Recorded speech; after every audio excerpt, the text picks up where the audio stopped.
నమస్కారం, welcome to I dream. నేను మీ విజిత. చాలా మందిలో చూసుకుంటే కరోనా తర్వాత చాలా వయస్సు తక్కువ ఉన్న వాళ్ళలో కూడా గుండె జబ్బులు అనేది ఎక్కువగా చూస్తూ ఉన్నాం. ఎందుకని ఇంత చిన్న వయసులో గుండె జబ్బులు వస్తున్నాయి? అసలు రీజన్ ఏంటి? ఎక్కువగా ఆల్కహాల్, ఆయిల్స్ ఇలాంటివి ఎక్కువగా తీసుకున్న వారిలోనే హార్ట్ అటాక్స్ వచ్చే అవకాశం ఉంటుందా, లేదంటే ప్రతి ఒక్కరిలోనూ గుండె జబ్బు వచ్చే అవకాశం ఉంటుందా? ఇలాంటి మరిన్ని విషయాలు ఇప్పుడు సార్తో మాట్లాడి తెలుసుకుందాం. ప్రస్తుతం నాతో పాటు ఉన్నారు కన్సల్టెంట్ కార్డియాలజిస్ట్ లక్కిరెడ్డి కిరణ్ కుమార్ రెడ్డి గారు. ఇప్పుడు సార్తో మాట్లాడదాం. నమస్కారం సార్. నమస్కారం అండి. సార్, గుండె ఆరోగ్యంగా ఉండాలి అంటే ఎల్డిఎల్, హెచ్డిఎల్ లెవెల్స్ అనేవి ఎంతలో ఉంటే హెల్తీగా ఉన్నట్టు సార్? సో దీన్నే కొలెస్ట్రాల్ అబ్నార్మాలిటీస్ ఆర్ డిస్లిపిడీమియా అంటాం. ఓకే, యూజువల్లీ ఎవ్రీబడి నోస్, అందరికీ తెలిసింది ఏంటంటే LDL cholesterol is the bad cholesterol, HDL cholesterol is the good cholesterol. But lot of people అందరూ ఏమనుకుంటారంటే మన కొలెస్ట్రాల్ అంతా ఎక్కడి నుంచి వస్తుంది, ఓన్లీ ఫుడ్లో నుంచి మాత్రమే వస్తుంది అనుకుంటారు. But it is only the part of the మన బాడీలో ఒక కొలెస్ట్రాల్ లెవెల్స్కి it's only a part only. అంటే మొత్తం మనం బాడీలో ఉండే కొలెస్ట్రాల్ అంతా ఫుడ్లోనే తీసుకోవట్లేదు. అది ఫస్ట్ పాయింట్ గుర్తుకు పెట్టుకోవాలి. సెకండ్ థింగ్ ఏంటంటే మన బాడీలో any food, what ever food we take, so primarily మనకు ఉండేది proteins, carbohydrates and fats. So apart from fats from the food intake, మనము ప్రోటీన్స్ కానీ కార్బోహైడ్రేట్స్ తీసుకున్నా ఇవి ఎక్సెస్ మన బాడీలో ఉన్నప్పుడు it will convert to fat. అది ఫ్యాట్గా కన్వర్ట్ అయ్యే అవకాశం ఉంటుంది అనమాట. సో నాట్ ఓన్లీ మన బాడీలో ఉన్న కొలెస్ట్రాల్ లెవెల్స్కి ఆహారం ఒకటే కాదు, ఆహారంలో ఫ్యాట్స్ ఒకటే కాదు, మిగతా ఆహారం యొక్క కాంపోజిషన్ కూడా చాలా ఇంపార్టెంట్. ఓకే, సో మనకి ఆహారంలో మనకి allowed fat content is 25 to 30% of మన ఫుడ్లో ఫ్యాట్ ఇంటేక్ అనేది ఉండాలి. ఒక 60% or 50 to 60% is carbohydrates. 20%, 15 to 20% is protein intake. ఇవి మన కంపోజిషన్ ఆఫ్ ఫుడ్ కంపోజిషన్లో ఇవి ఉండాలి. ఓకే, ఇవన్నీ ఇన్ఫ్లుయెన్స్ చేస్తాయి మన బాడీలో ఉండే కొలెస్ట్రాల్ని. సో రేంజెస్ అనేది చాలా అంటే డిఫరెంట్ కొలెస్ట్రాల్కి ఒక్కొక్క రేంజ్ ఉంటుంది, ఎప్పుడు అబ్నార్మల్ అని చెప్తాం అనేది. దీంట్లో మేజర్ కాంపనెంట్స్ రెగ్యులర్గా మనం బ్లడ్ టెస్ట్ చేసినప్పుడు మనం రెగ్యులర్గా చూసే కాంపనెంట్స్ టోటల్ కొలెస్ట్రాల్ ఒకటి ఉంటుంది. So total cholesterol less than 200 milligrams per deciliter ఉండాలి. If it is more than 250 it is indication for treatment. Okay, triglycerides తీసుకుంటాం. Triglycerides usually less than 150 milligrams per deciliter ఉండాలి. More than 200 milligrams per deciliter ఉంటే we have to take the treatment. Then HDL cholesterol అనేది యూజువల్గా it is a good cholesterol కాబట్టి మన బాడీలో ఎక్కువ ఉండాలి. అంటే it should be more than 60 milligrams per deciliter. Less than around 40 to 50. ఫీమేల్స్లో అయితే less than 50, మేల్స్లో అయితే less than 40 ఉంటే it's low amount of HDL cholesterol. So that is a risk factor again. So ఇవి మన బాడీలో ఉండే కొలెస్ట్రాల్, బేసిక్ కొలెస్ట్రాల్ లెవెల్స్ ఒక abnormal values అనమాట. బట్ ఈవెన్ ఈ లెవెల్స్ కూడా ఒక్కొక్కసారి మనకి విత్ ఇన్ నార్మల్ రేంజ్ ఉండొచ్చు. ఉండి ఈవెన్ దెన్ పేషెంట్స్ కానీ పీపుల్ హార్ట్ అటాక్ వచ్చే ఛాన్సెస్ ఉండొచ్చు. So there are another component of cholesterol, అంటే సబ్ కాంపనెంట్స్ ఆఫ్ లిపిడ్స్ అంటాం మనం. లైక్ లైపోప్రోటీన్ ఏ అనేది ఇంపార్టెంట్, అపోలైపోప్రోటీన్స్ అనేవి ఉంటాయి. సో ఈ కాంపనెంట్స్ కూడా చాలా ఇంపార్టెంట్ అనమాట. సో మనము ఒకవేళ ఈ basic cholesterol levels even with in normal range ఉన్నా కానీ మనం ఫర్దర్ టెస్టింగ్ ఆఫ్ కొలెస్ట్రాల్ అనేది చెక్ చేయాల్సిన అవసరం ఉంది. సో ఈ బ్యాడ్ కొలెస్ట్రాల్, గుడ్ కొలెస్ట్రాల్ అనేది నాట్ ఓన్లీ ఫ్రమ్ ఫుడ్, మనం తీసుకునే ఫ్యాట్ ఇంటేకే కాదు, rest of the food intake అనేది కూడా చాలా ఇంపార్టెంట్. సో మనం తీసుకునే ఫుడ్లో ఈక్వాలిటీ ఆఫ్, అంటే కార్బోహైడ్రేట్స్ ఉండాలి, ప్రోటీన్స్ ఉండాలి, ఫ్యాట్స్ ఉండాలి. సో కొలెస్ట్రాల్ అనేది మన బాడీలో కూడా ప్రొడ్యూస్ అవుతుంది కాబట్టి అసలు కొలెస్ట్రాల్ అంటే ఫ్యాటీ ఫుడ్స్ తీసుకోవద్దా అనేది it's not correct. So your body needs fatty acids. ఎందుకంటే మన ప్రతి body is made up of cells అంటాం. ప్రతి సెల్స్ లో కూడా we are having lipid components. So for integrity of our body we need fats, but it should be in a controlled manner, not in excessive manner అనమాట. So for suppose if you take oily foods, when you take deep fried foods, they are unhealthy. How much amount of oil you have to take? So oil is limitation around 4 teaspoons. 4 teaspoons per person. Okay.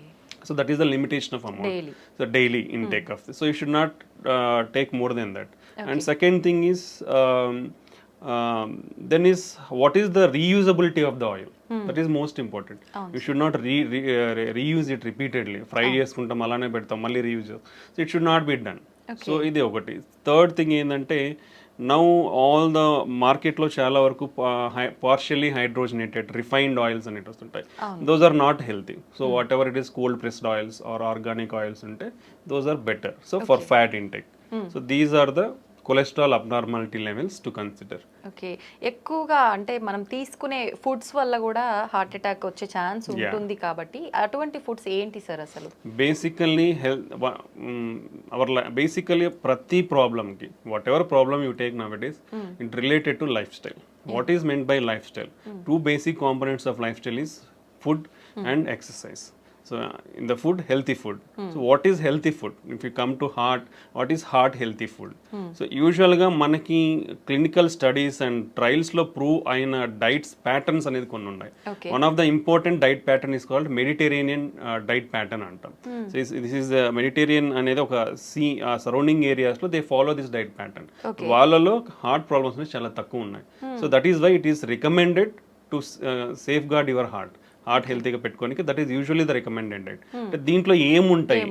So బేసికల్ it's like A pyramid.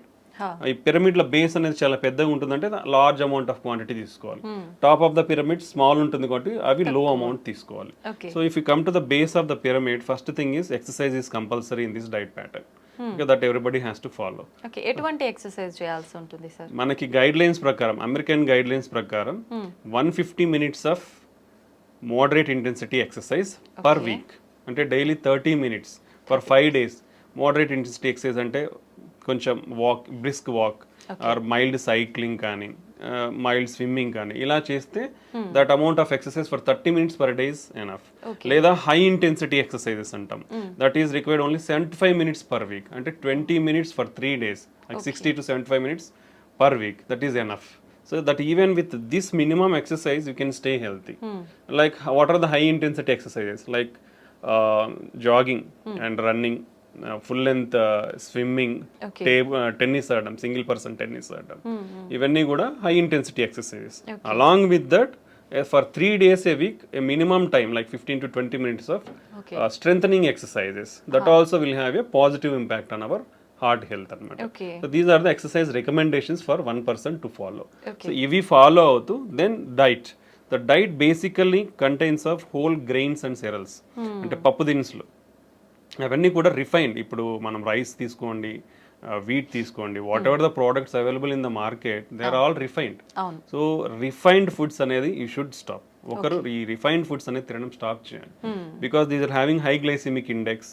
High glycemic, so more absorption and immediately sugar levels will rise, hormonal imbalance, insulin imbalance, all this will happen. So you should keep away from this refined foods nunchi dooram undali. Whole grains like whole wheat, brown rice, unpolished rice, ilanti తీసుకొని like millets, other grains, పప్పు దినుసులు ఇవన్నీ ఎక్కువ అంటే minimum daily you should take around 3 servings per day. You have to take these things. Next comes fruits and vegetables. Fruits and vegetables are one of the important component. Vegetarian diet, plant-based diet is much healthier than animal-based diet. Okay. So daily you should take around 4 to 5 servings of fruits and vegetables. In India, if you come, hardly less than 50% of the population in India eat only one time a week. అంటే ఒక్కసారి మాత్రమే వారంలో fruits తీసుకుంటున్నారు మన భారతదేశంలో. You see how much gap is there. Okay, even vegetables కూడా like daily 4 to 5 servings of vegetables కూడా it is hardly 20 to 25% in whole India.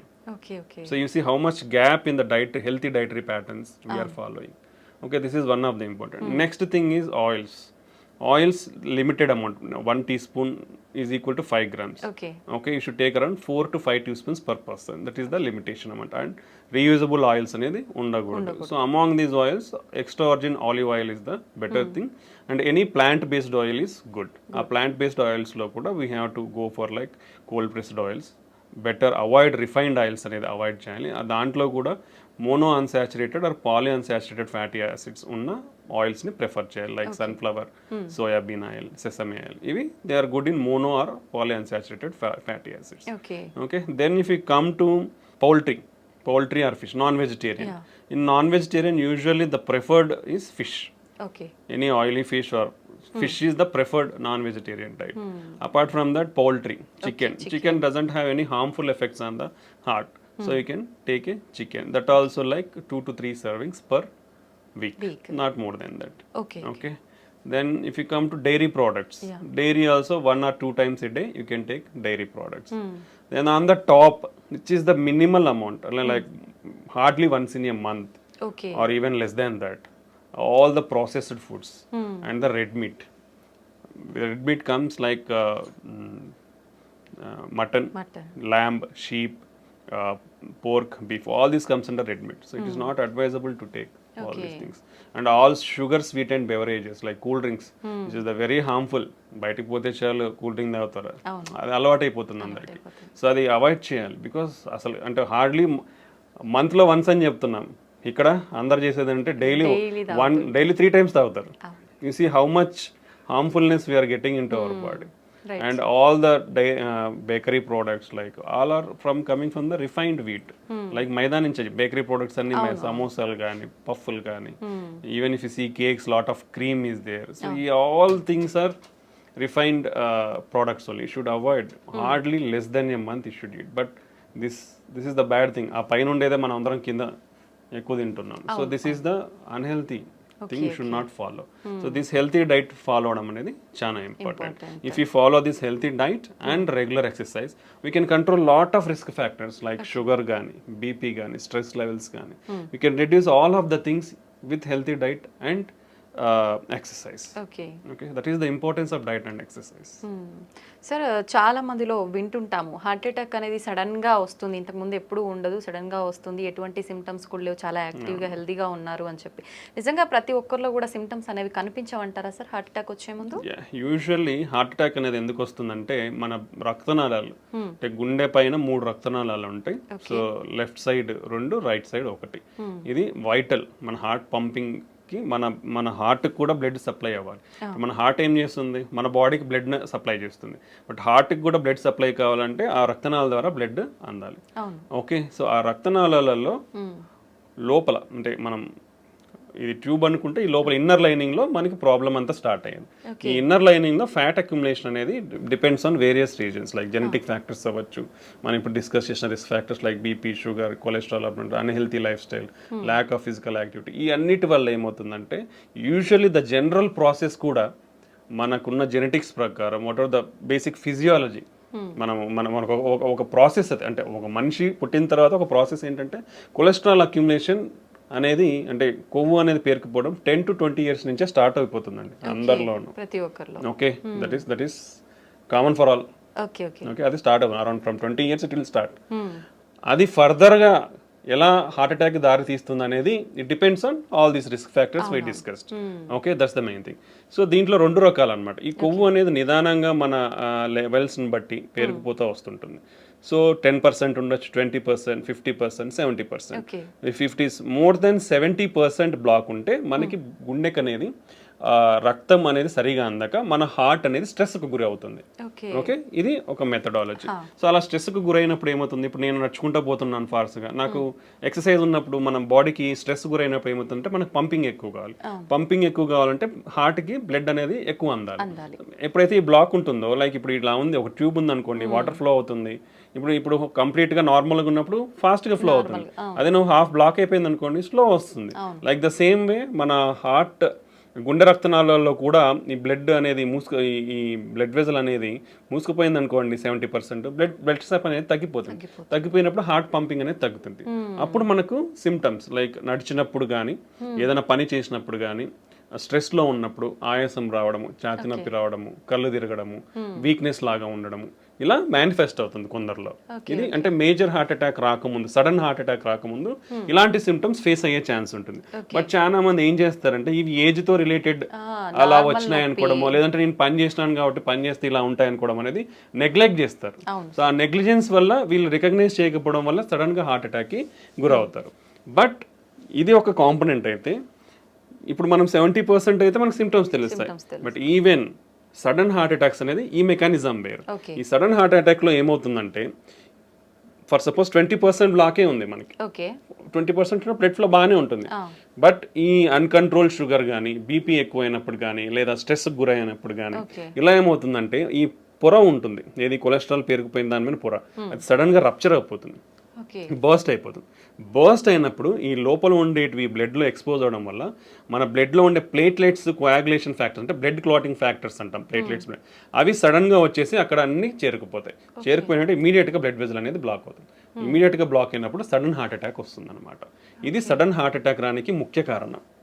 Okay, so దానికి మనము ప్రియంటివ్గా మనకున్న రిస్క్ ఫ్యాక్టర్స్ని చెక్ చేసుకోవడం, రెగ్యులర్గా ఉన్న వాటిని కంట్రోల్లో పెట్టుకోవడం, హెల్తీ లైఫ్ స్టైల్ ఫాలో అవడం వల్ల ఇవన్నీ తగ్గించుకునే ఛాన్స్ ఉంటుంది. But we can't completely prevent, we can reduce the chances but we can't completely prevent.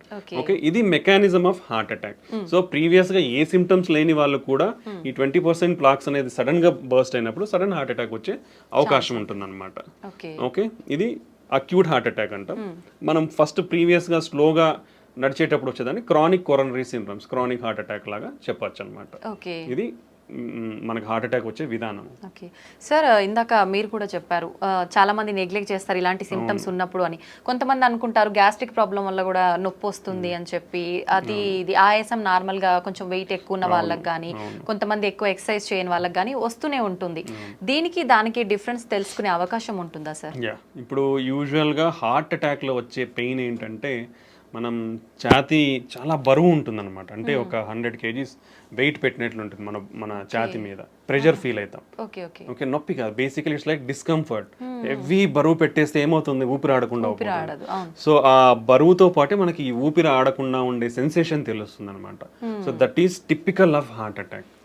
Okay, అది చాలా ఇంపార్టెంట్. అలా కాకుండా సమ్ టైమ్స్ సూదులు కూర్చున్నట్లు ఉండడం కానీ, లేదా ఏదో మైల్డ్గా నలతగా ఉండి మైల్డ్ పెయిన్ తెలుస్తూ ఉంది, లేదా ఆ పెయిన్ ఇట్లా చేతికంతా పాకుతున్నట్లు తెలియడము, దాంతో పాటు వామిటింగ్ వచ్చిన సెన్సేషన్ ఉండడం కానీ, లేదా కళ్ళు తిరిగినట్లు ఉండే అవకాశం ఉంటుంది. ఓకే, చెమటలు పట్టిపోతాయి, చాలా ఎక్కువ పట్టిపోతాయి చెమటలు. సో ఇలా కూడా సిమ్టమ్స్ ఉండొచ్చు అనమాట. Okay, so but gastric pain ఎలా ఉంటుంది యూజువల్గా ఏంటంటే మనకి కొంచెం ఈ పొత్తి కడుపులో మంటగా ఉంటుంది. మంటగా ఉండి ఆ పైకి గ్యాస్ట్రిక్ రిఫ్లక్స్ అంటాం, యాసిడ్ కాబట్టి ఆ రిఫ్లెక్స్ కూడా ఇక్కడ నుంచి ఇక్కడ వరకు కూడా మనకు బర్నింగ్ ఉంటుంది గొంతు వరకు. యూజువల్గా గ్యాస్ట్రిక్ పెయిన్ అలా ఉంటుంది అనమాట. But any type of pain అంటే మనం డిస్క్రైబ్ చేసుకున్న పెయినే హార్ట్ అటాక్ ఉండాల్సిన అయితే ఉండదు. అది టిపికల్. అలా ఉంటే కంపల్సరీ హార్ట్ అటాక్. బట్ అలా కాకుండా కూర్చున్నట్లున్న పెయిన్గా ఉన్న అది కూడా హార్ట్ అటాక్ అయి ఉండొచ్చు. Okay, any pain. That's why నేను ఎప్పుడు ప్రతి ఇంటర్వ్యూలో ప్రతి ఒక్కరికి నేను ఒకటే చెప్తాను, నీకు ఎటువంటి ఛాతీ నొప్పి వచ్చినా ఒక 30 సంవత్సరాలు 40 సంవత్సరాలు దాటిన తర్వాత నెగ్లెక్ట్ చేయొద్దండి. గ్యాస్ ట్రబుల్ పెయిన్ అనుకోవద్దండి, లేదా కండరాల నొప్పి అని అనుకోవద్దండి, లేదా ఎముకలు నొస్తున్నాయని అనుకోవద్దండి. మీకు ఆ నొప్పి తగ్గట్లేదు, విపరీతమైన నొప్పి ఉంది, ఆ ఇంటెన్సిటీ అంటాం, పెయిన్ ఇంటెన్సిటీ అంటాం, మైల్డ్గా ఉంది, పెరుగుతుంది, ఆ ఇంటెన్సిటీ అలా పెరుగుతూ ఉన్నా, సో అలాంటప్పుడు ఇమ్మీడియట్గా ఒకే ఒక చిన్న టెస్ట్, ఈసీజీ టెస్ట్ అంటాం. జస్ట్ హాస్పిటల్ ఎక్కడికి పోయినా, ఏ చిన్న క్లినిక్ పోయినా majority of the times diagnostic సెంటర్లలో కూడా ఈసీజీ అవైలబిలిటీ ఉంటుంది. సో అలా ఇబ్బంది ఉన్న వాళ్ళు ఒక చిన్న ECG, that cost very less than around 200 to 300 కంటే ఎక్కువ ఉండదు ఈసీజీ అనేది. ఓకే, సో ఎక్కడికి పోయినా అలాంటి ఈసీజీ అనేది తీస్తారు. సో ఆ చెస్ట్ పెయిన్ అనేది ఎటువంటి చెస్ట్ పెయిన్ ఉన్నా ఒక ఈసీజీ తీసుకుంటే ప్రాణం కాపాడుకోవచ్చు. ఎందుకంటే అక్యూట్ హార్ట్ అటాక్ ఈసీజీలో చాలా ఈజీగా తెలిసిపోతుంది. సో దాంట్లో హార్ట్ అటాక్ చేంజెస్ ఉన్నాయా, ఇమీడియట్గా డాక్టర్స్ అక్కడ ఉన్న అవైలబిలిటీ ఉంటే ట్రీట్మెంట్ ఇస్తారు, లేదంటే రెఫర్ చేస్తారు. ఒకవేళ అది నార్మల్గా ఉందంటే ఊపిరి పీల్చుకొని then you can evaluate slowly. Okay, so any type of chest pain, ఎటువంటి ఛాతీ నొప్పి ఉన్నా కానీ ఏ మాత్రం నిర్లక్ష్యం చేయకుండా ఇమీడియట్గా ఒక ఈసీజీ టెస్ట్ తీసుకొని మీ ప్రాణాలను కాపాడుకోండి. That's the good thing. Sir, once pain వచ్చింది అనగానే వెంటనే టెన్షన్ ఎక్కువైపోతుంది, అసలు పక్కన ఉన్న వాళ్ళకి కూడా ఏం చేయాలనేది అర్థం కాదు. అటువంటి టైంలో మనం హాస్పిటల్కి వెళ్ళే ముందుగానే ఇంట్లో జాగ్రత్త తీసుకునే అవకాశం ఉందంటారా సార్? బేసికల్లీ ఫస్ట్ థింగ్ ఏంటంటే ఇట్లా సడన్ హార్ట్ అటాక్ వచ్చినప్పుడు there is no time.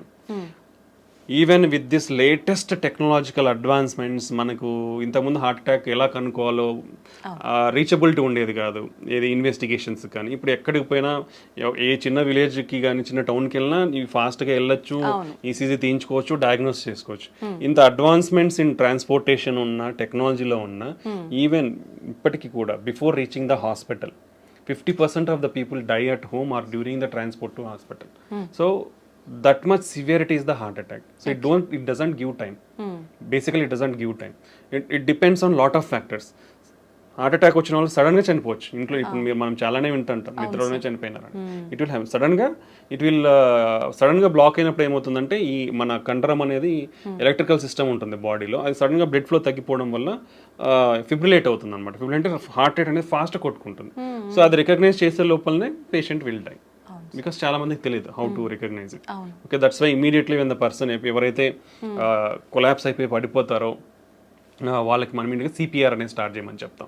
So that will give time. అంటే ఒక మెడికల్ పర్సన్ వచ్చి ట్రీట్మెంట్ ఇచ్చే లోపల ఇట్ విల్ గివ్ టైమ్. ఎందుకంటే మనం ప్రెస్ చేసినప్పుడు బ్లడ్ సర్క్యులేషన్ అనేది జరుగుతుంది కాబట్టి it will keep our brain and other organs intact కాబట్టి.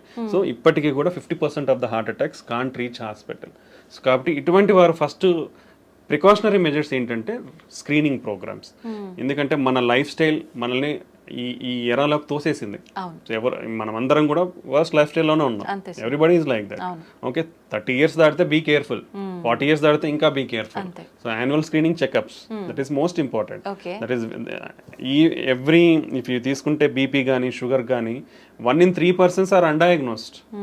ఓకే, సో ఎవరికి తెలియదు. హాస్పిటల్ పోతే బీపీ ఉందన్నారు, హాస్పిటల్ పోతే షుగర్ ఉందన్నారు అని చెప్తారు. సో మనకు తెలియదు చాలా జబ్బులు మనకు ఉన్నాయని, బికాస్ అర్లీ స్టేజెస్ లో మేనిఫెస్ట్ కావు సిమ్టమ్స్ అనేది.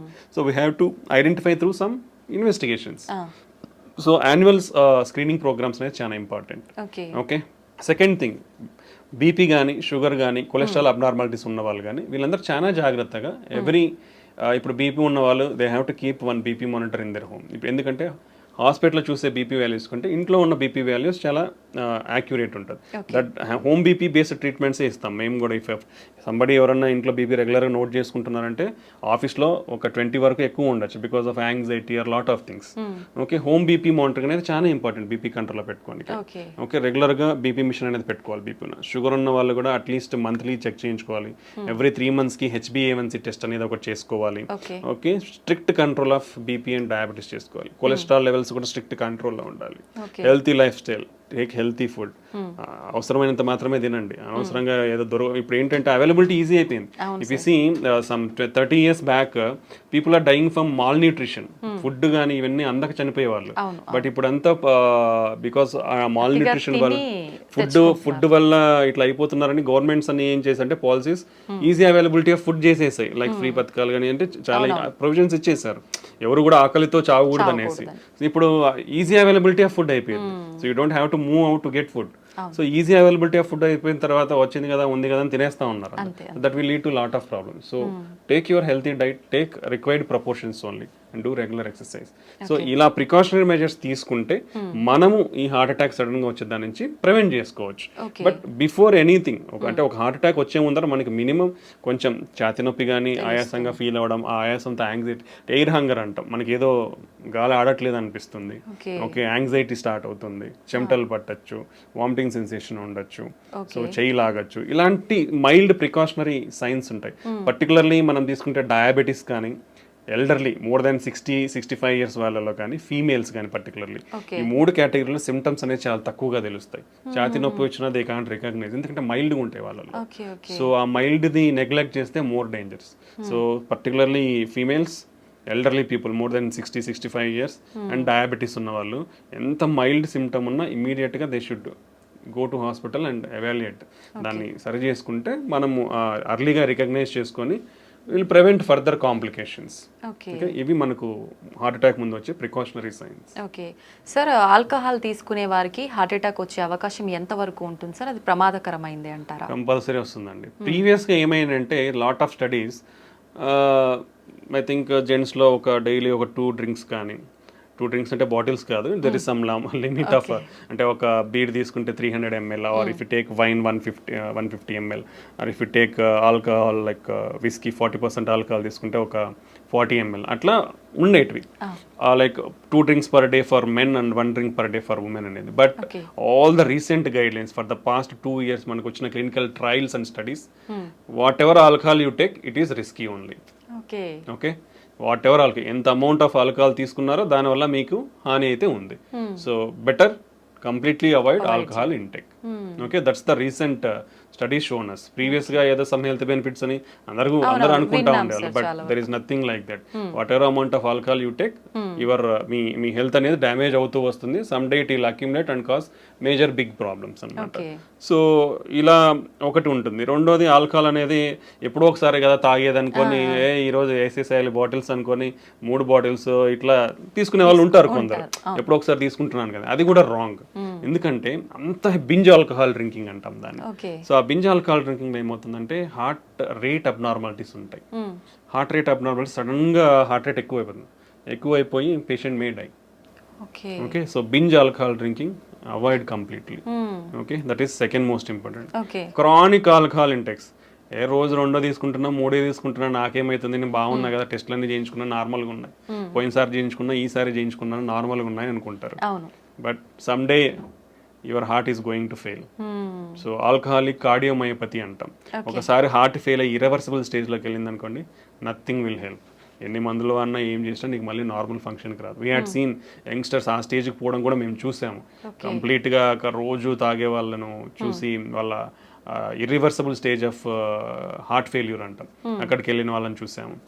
నెక్స్ట్ వీళ్ళల్లో ట్రైగ్లిజరైడ్ అబ్నార్మాలిటీస్ వచ్చే ఛాన్స్ ఉంటుంది, దెన్ హార్ట్ అటాక్స్ వచ్చే ఛాన్స్ ఉంటుంది. Okay, even they are more prone to liver disease, chronic liver disease and cirrhosis అంటాం, ప్యాంక్రటైటిస్ అంటాం. So lot of complication. అంటే not only heart, it will damage other organs also. So when ఒకసారి ఇది హానిగా అనిపిస్తుంది అంటే you should get away from system అంతా effect అవుతుంది. So you should get away from them. Better don't take alcohol. అలవాటు ఉన్న వాళ్ళు కూడా, if it is difficult for you to stop, reduce your amount slowly and completely stop it and stay healthy. Okay. అది alcohol related side effects. Sir, ప్రతి ఒక్కరం కూడా వింటూనే ఉంటాం ఆల్కహాల్ కానీ స్మోకింగ్ కానీ 2 కూడా ప్రమాదకరమని. ఇప్పుడు మీరు కూడా చెప్పారు ఆల్కహాల్ తీసుకుంటే ఎటువంటి ప్రమాదం, మరి స్మోకింగ్ తీసుకునే వాళ్ళు ఎటువంటి ప్రమాదాలు ఉంటాయి, ప్రత్యేకించి హార్ట్కి సంబంధించి ఎలాంటి హాని జరుగుతుంది? Smoking is the deadliest risk factor అండి. 2 పెద్ద అనారోగ్యాన్ని చేయగలిగే జబ్బులు ఏంటంటే, ఒకటి షుగర్, రెండోది స్మోకింగ్. ఈ 2 చాలా డేంజరస్. అంటే బాడీలో ప్రతిదీ అఫెక్ట్ అయిపోతుంది. ఈ 2 వల్ల ప్రతి ఆర్గన్ బాడీలో అఫెక్ట్ అయిపోతుంది. స్మోకింగ్ అనేది మన బ్లడ్ వెజల్స్లో ప్రతి బ్లడ్ వెజల్ని కొవ్వు పెరిగిపోయి చేసే ఛాన్స్ ఇస్తుంది, ఇన్ఫ్లమేషన్ ఉంటుంది, బ్లడ్ క్లాటింగ్ రిస్క్ పెరుగుతుంది. సో ఒక బ్లడ్ వెజల్ అనేది మన బాడీ మొత్తం బ్లడ్ వెజల్స్ ఉంటాయి. సో ఎక్కడైనా ఇవి అఫెక్ట్ అవ్వచ్చు. సో ఒక ఆర్గాన్, ఏ ఆర్గాన్ బ్లడ్ వెజల్ అఫెక్ట్ అయితే ఆర్గాన్ ఫెయిల్ అయిపోతుంది. And particularly smoking will cause every type of cancer. మనకు తెలిసిందే, oral cancer, okay, lung cancer, esophageal cancer, pancreatic cancer, colon cancer అన్నీ వస్తాయి స్మోకింగ్తో. Okay, and heart definitely smoking heart అటాక్స్కి one of the biggest cause. Smoking వల్ల ప్రపంచంలో సంవత్సరానికి 1 billion people are dying. ఇండియాలో 1 million people are dying because of smoking. Almost 30% of the Indians are smokers. Okay, ఇది మన statistics. So that much serious side effects ఉన్నప్పుడు you should completely stop it. Usually governments కూడా they are not able to ban because of, I don't know, lot of reasons, but they are bringing lot of strict regulatory measures. Every pack మీద completely avoid smoking అనేది definitely ఉంటుంది. Everywhere they display, even in public places like theaters, they are displaying stop smoking and they are showing the consequences of చూపిస్తున్నారు. Brain stroke, cancers, heart attacks, emphysema, lung problems, ఆయాసం రావడము. So what not, every organ is getting affected. So completely stop smoking. It is dangerous. Smoking అంటే మనం smoking చేయడమే కదండి, మీరు ఇప్పుడు నీ చుట్టుపక్కల వాళ్ళు కూడా అఫెక్ట్ అవుతారు. ఇఫ్ సంబడీ స్మోకింగ్, చుట్టుపక్కల వాళ్ళు ఒక 10 మంది ఉంటే వాళ్ళు 10 మంది కూడా అఫెక్ట్ అవుతారు. That is called as second hand smoke అంటాం. సార్, స్మోక్ చేసిన వాళ్ళకంటే ఎక్కువ పక్క వాళ్ళకే ఎక్కువ ఎఫెక్ట్ అయ్యే ఎక్కువ అనేది లేదు, కానీ ఎక్కువ అని చెప్పలేము. స్మోక్ చేసే వాళ్ళు ఎంత అఫెక్ట్ అవుతారో, సెకండ్ హ్యాండ్ స్మోక్ అంటే పక్కన దాక్కుండా పీల్చుకునే వాళ్ళు కూడా అఫెక్ట్ అవుతారు. So it can be seen in both ఫీమేల్స్లో, కానీ మనము పెద్దవాళ్ళలో అయితే వాళ్ళకి గుండె జబ్బులు రావచ్చు, బ్రెయిన్ స్ట్రోక్ రావచ్చు, ఊపిరితిత్తుల ప్రాబ్లమ్స్ ఇవన్నీ వచ్చు. చిన్నపిల్లల్లో కూడా వాళ్ళకి ఊపిరితిత్తుల ప్రాబ్లమ్స్, రికరెంట్ రెస్పిరేటరీ ట్రాక్ట్ ఊపిరితిత్తుల infections, or upper respiratory tract infections, low birth weight, ఇలా చాలా కారణాలు ఉండే అవకాశం. సో ఒక ఫ్యామిలీలో మీరు ఇంట్లోనే తాగుతున్నారంటే మీ వైఫ్ అఫెక్ట్ అవుతుంది, మీ పిల్లలు ఇబ్బంది అవుతారు. ఓకే, ఆల్వేస్ రిమెంబర్, ఒక సిగరెట్ తాగే మనిషి నేనేదో తాగుతున్నా నా ఆరోగ్యం పాడైపోతుంది అని అయితే ఎప్పటికీ అనుకోవద్దండి. మీ ఆరోగ్యం కూడా ఆరోగ్యమే కాబట్టి స్టాప్ చేయండి. మీ ఆరోగ్యంతో పాటు మీరు స్మోక్ చేయడం వల్ల పక్కన వాళ్ళ ఆరోగ్యాన్ని కూడా నాశనం చేస్తున్నారు. సో పక్కన వాళ్ళు కూడా కొంచెం ఇనిషియేటివ్ తీసుకొని అలా ఎవరైనా చేసినప్పుడు వాళ్ళకి చెప్తే వాళ్ళు అట్లీస్ట్ పోయి పక్కకు పోయినా తాగేస్తారు, లేదంటే మానేయమన్నా మానేస్తారు అప్పుడు. Okay, so and you should encourage smokers. ఎవరైతే సిగరెట్స్ తాగుతున్నారో వాళ్ళకి ఇవన్నీ చెప్పి వాళ్ళని ఎంకరేజ్ చేయాలి to quit smoking. Because smoking అనేది స్టాప్ చేసిన తర్వాత హార్ట్ అటాక్ రిస్క్ తగ్గనికి 10 సంవత్సరాలు పడుతుందండి. ఒక మనిషి ఇప్పుడు స్మోకింగ్ స్టాప్ చేసినా కానీ అతనికి హార్ట్ అటాక్ రిస్క్ తగ్గనికి, అంటే ఈ స్మోకింగ్ మానేసినాక కూడా 10 years వరకు అతనికి హార్ట్ అటాక్ రిస్క్ చాలా ఎక్కువ ఉంటుంది. Okay, that is the impact of smoking. మానేసాకే అన్ని ఇయర్స్ ఉంటే కంటిన్యూ ఉన్నప్పుడు ఎంత సిగ్నిఫికెంట్ ఉంటుందో ఆలోచించాలి అందరూ కూడా. Okay, that is most important. So next ఏమొస్తాయంటే మనకు సెకండ్ హ్యాండ్ స్మోక్ కాకుండా called as e-cigarettes అంటారు. Those are also dangerous. Okay. Smoking related anything like e-cigarettes, దాంట్లో నికోటిన్ ఉండదు. But still lot of studies, even in US studies also showed, even if somebody advertise that non-nicotine cigarettes ఉన్నా కానీ దాంట్లో కూడా nicotine ఉంటుంది. Nicotine లేకపోయినా lot of damaging products like metallic, tin, lead, mercury లాంటి చాలా కాంపౌండ్స్, డేంజరస్ కాంపౌండ్స్ ఉంటున్నాయి. So even everything, hookahs is also dangerous. E-cigarettes, hookahs, everything is dangerous. So completely avoid all those products and stay healthy. Okay sir, చాలా మంది pan, gutka ఇలాంటివి ఎక్కువగా తీసుకుంటూనే ఉంటారు non stop గా, ఎక్కడ పడితే అక్కడ ఉమ్మేస్తూ ఉంటారు. అలాంటి వాళ్ళకి కూడా గుండె జబ్బులు వచ్చే అవకాశం ఉంటుంది. డెఫినెట్లీ వస్తాయండి. పాన్, గుట్కా అనేది కూడా ఏముంది, పొగాకే కదా. పొగాకు పీల్చినా నమిలినా అంతా లోపలికే పోతుంది, బ్లడ్ లోకే అబ్జర్వ్ అవుతుంది. ఆ కెమికల్స్ అన్ని బ్లడ్ లోకే పోతాయి. ఫైనల్ గా బ్లడ్ లోకి వెళ్ళిన తర్వాత ప్రతి ఆర్గాన్ని ఎఫెక్ట్ చేస్తాయి. సో స్మోకింగ్ అయితే ఎంత డేంజరస్, గుట్కా, పాన్ ఇలాంటివి కూడా అదే రేంజ్లో డేంజరస్. సో దానివల్ల పర్టికులర్లీ మోర్ ఏంటంటే మౌత్ క్యాన్సర్స్, ఓరల్ క్యాన్సర్స్ ఎక్కువ ఉంటాయి. ఎందుకంటే డైరెక్ట్లీ ఇట్ ఈస్ ఈ ఏరియాలో అఫెక్ట్ అవుతుంది కాబట్టి. బట్ బ్లడ్ లో కూడా అబ్జర్వ్ అయిపోయి ఆ కాంపౌండ్స్ అన్ని it is also cause heart attacks and brain strokes. So that also too dangerous. Completely avoid all these things. Sir, cardiac arrest అంటూ ఉంటారు. హార్ట్ అటాక్ కి దానికి మధ్య డిఫరెన్స్ ఏమైనా ఉందా సార్? రెండు ఒకటేనా? రెండు డిఫరెంట్ అండి. Okay, this is very important. Heart attack అంటే మనం ఆల్రెడీ మాట్లాడుకున్నాం. అంటే మన గుండె రక్తనాళాలలో బ్లాక్స్ వస్తే ఆ బ్లాక్ వల్ల బ్లడ్ సప్లై సడన్ గా ఆగిపోయి హార్ట్ మజిల్ అనేది సడన్ గా వీక్ అవుతుంది. దాన్ని హార్ట్ అటాక్ అంటాం. ఓకే, కార్డియాక్ అరెస్ట్ అంటే గుండె కొట్టుకునేది సడన్ గా ఆగిపోవడం. అంటే ఇప్పుడు హార్ట్ అటాక్ వచ్చినప్పుడు గుండె కొట్టుకుంటుంది, but some part of the ఏ పార్ట్ కి బ్లడ్ వెజల్ అఫెక్ట్ అయ్యి బ్లడ్ సప్లై తగ్గిందో ఆ పార్ట్ అనేది పనిచేయదు, రెస్ట్ ఆఫ్ ద గుండె కొట్టుకుంటుంది. బట్ హార్ట్ అటాక్ లో కూడా ఇలా జరగడం వల్ల సడన్ గా గుండె ఆగిపోయే ప్రమాదం అనేది ఉంటుంది.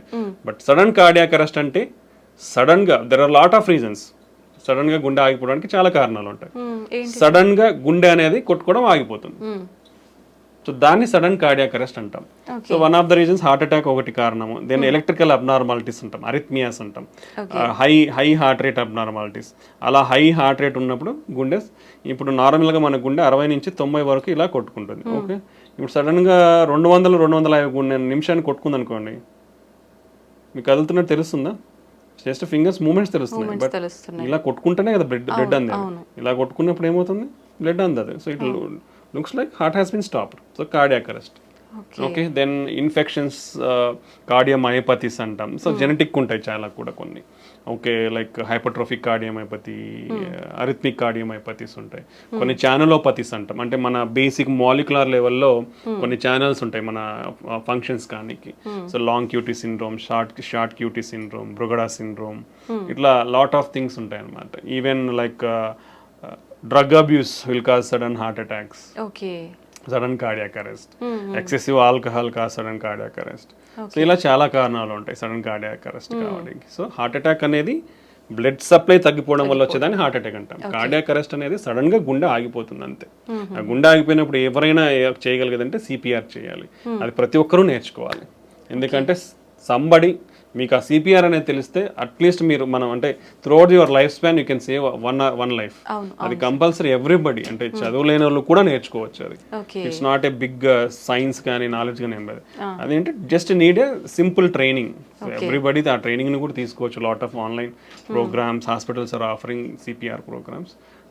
సిపిఆర్ ట్రైనింగ్ అనేది తీసుకుంటే అంటే అట్లీస్ట్ మనకు ఛాన్స్ దొరికినప్పుడు అవసరంలో ఉన్న వాళ్ళకి మనము ఆ సిపిఆర్ ఇచ్చి కాపాడగలిగే వాళ్ళం అవుతాం అనమాట. ఓకే సార్, మీరు చెప్పారు షుగర్ ఉన్న వాళ్ళలో కూడా ఎక్కువగా హార్ట్ అటాక్ వచ్చే అవకాశం ఉంటుంది అని చెప్పి.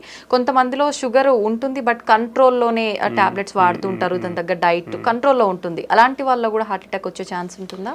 యూజువల్గా అన్కంట్రోల్డ్ షుగర్స్ వాళ్ళకి very high risk. But even diabetes under కంట్రోల్లో ఉన్న వాళ్ళకి కూడా వచ్చే ఛాన్స్ ఉంటుంది. ఎందుకంటే so by the time literally in our country 80% of the people are having diabetes. Okay, and less than 50% are not under control.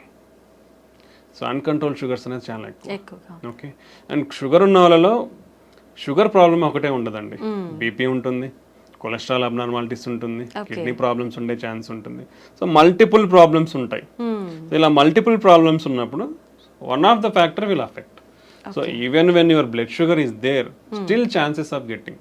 And చాలా మందికి షుగర్స్లో మేము డయాబెటిక్స్లో ఏంటంటే మేము యాంజియోగ్రామ్స్ చేసినప్పుడు చూస్తాం. ఎందుకంటే వాళ్ళు ఆయాసం రావడమో లేదంటే ఛాతీ నొప్పి వస్తుందని నడిస్తే ఛాతీ నొప్పి వస్తుంది రావడమో జరుగుతూ ఉంటుంది majority.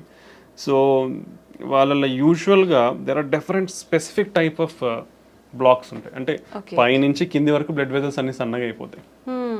By the time you start treatment, మీరు ట్రీట్మెంట్ స్టార్ట్ చేసే టైంకి కానీ లేదా కంట్రోల్ అయ్యే టైంకి జరగాల్సిన డ్యామేజ్ జరిగిపోయి ఉంటుంది.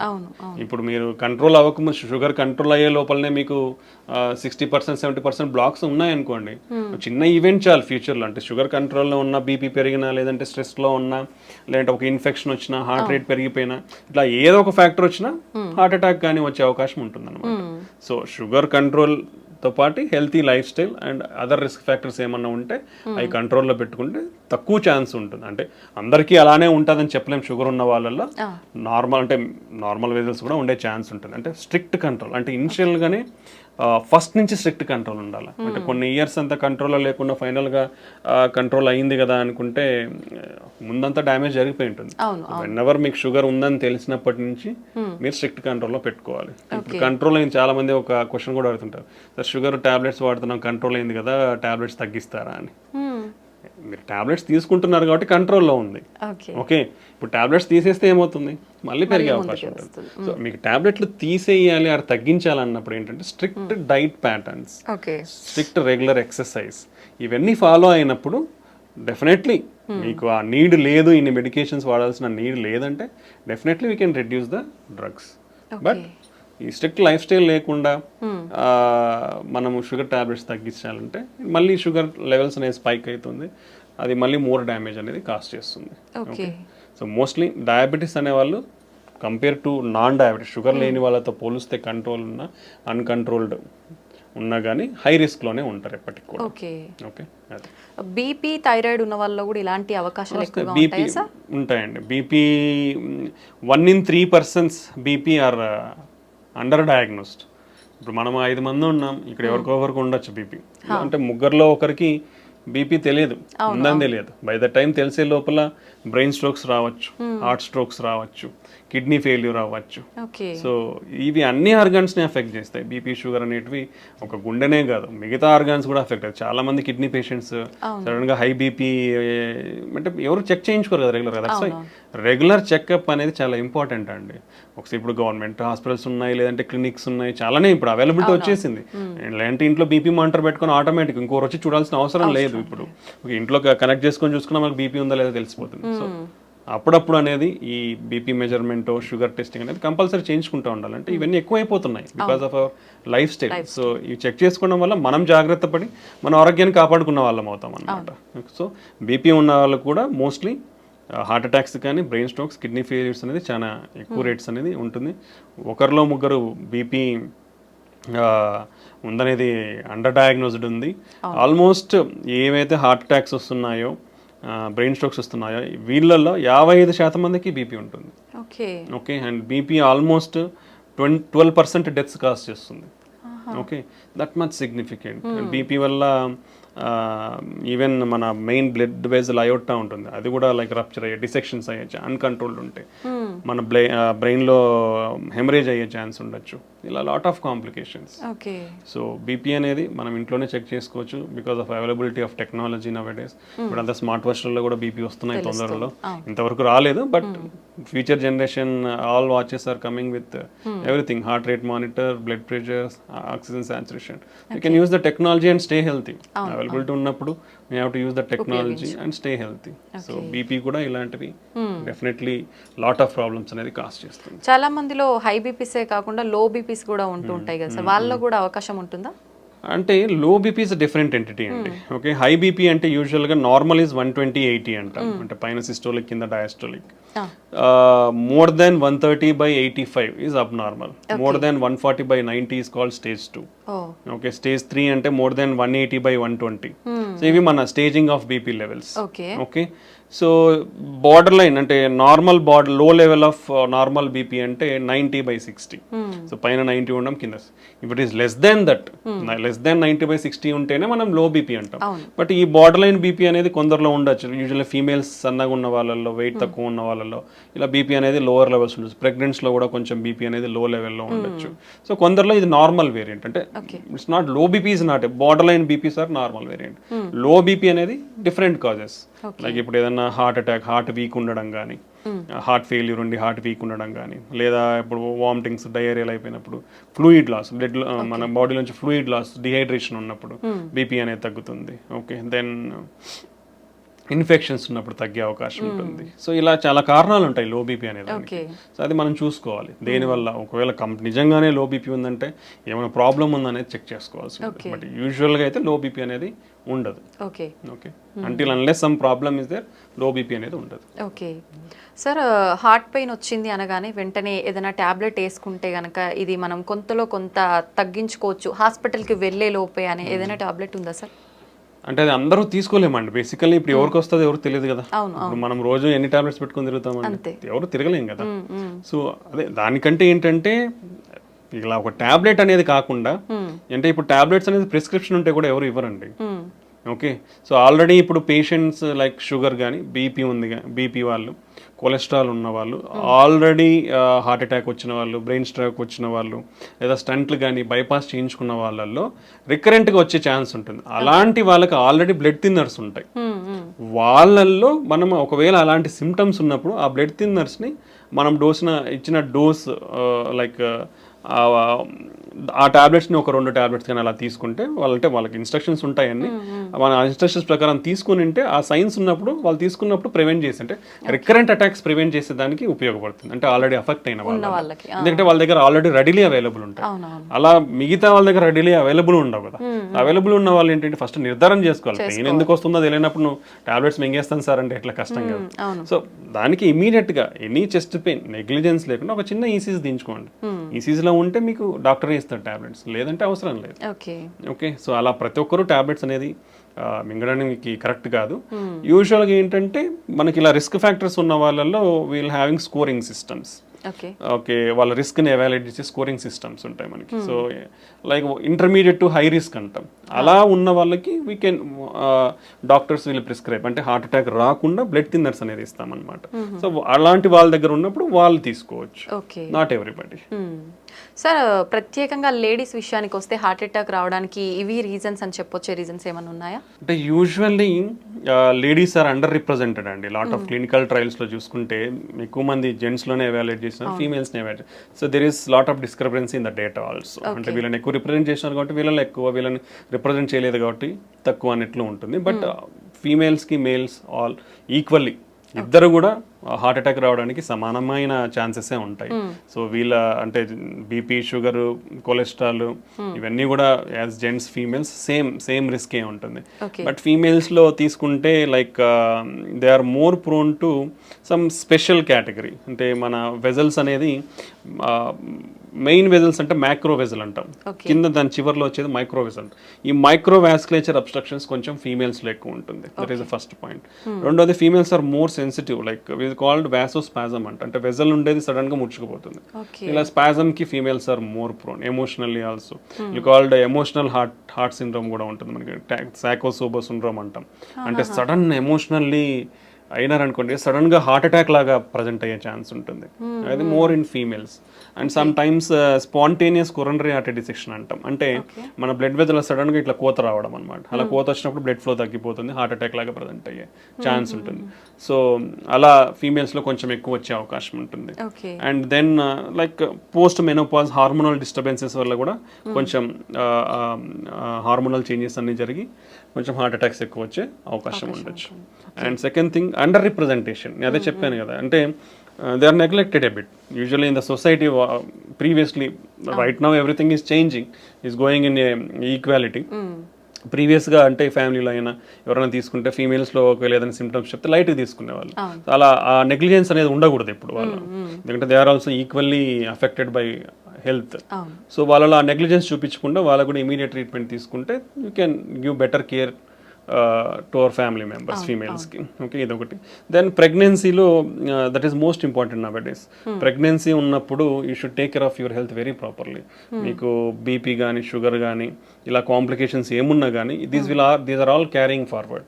So if anybody develops BP or thyroid disorders or sugar in pregnancy, they are more prone to risk for getting heart problems in future. So you should manage your pregnancy well. So ఇవన్నీ చాలా important అనమాట ఫీమేల్స్లో. So ఇవన్నీ care తీసుకుంటే, and మనం already discuss చేసుకున్నాం ఫీమేల్స్లో symptoms అనేది ఈజీగా recognise చేయడం కూడా కొంచెం వాళ్ళల్లో తక్కువ తెలుస్తాయి, నొప్పిని రికగ్నైజ్ చేయడం కానీ ఆయాసం కానీ. సో ఇవన్నీ ఆ నెగ్లిజెన్స్ అనేది లేకుండా మైల్డ్ ప్రాబ్లం ఉన్నప్పుడు కూడా మనకు ఫీమేల్స్ పెద్దవాళ్ళు ఎవరైతే ఉన్నారో ఇంట్లో వాళ్ళకి ఇమీడియట్ కేర్, మనం కన్సర్న్ అండ్ కేర్ చూపించి వాళ్ళని సరైన చూపిస్తే మనం అర్లీగా డిటెక్ట్ చేసి we can save themselves.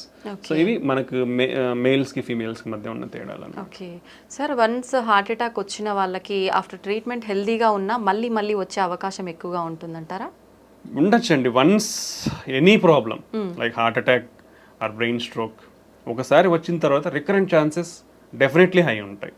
Okay, so హెల్తీగా అనేది చాలా కాంపోనెంట్స్ ఉంటాయి. మనం ఆల్రెడీ డిస్కస్ చేసుకునేది మన హెల్తీ ఫుడ్ ఉంటుంది, డైలీ ఎక్సర్సైజ్ ఉంటుంది, మనకు బీపీ షుగర్ ఎంత కంట్రోల్లో ఉన్నాయని ఉంటుంది, మనకి ఇచ్చిన మెడికేషన్స్ ఎంత కరెక్ట్గా వేసుకుంటున్నాం అనేది ఉంటుంది.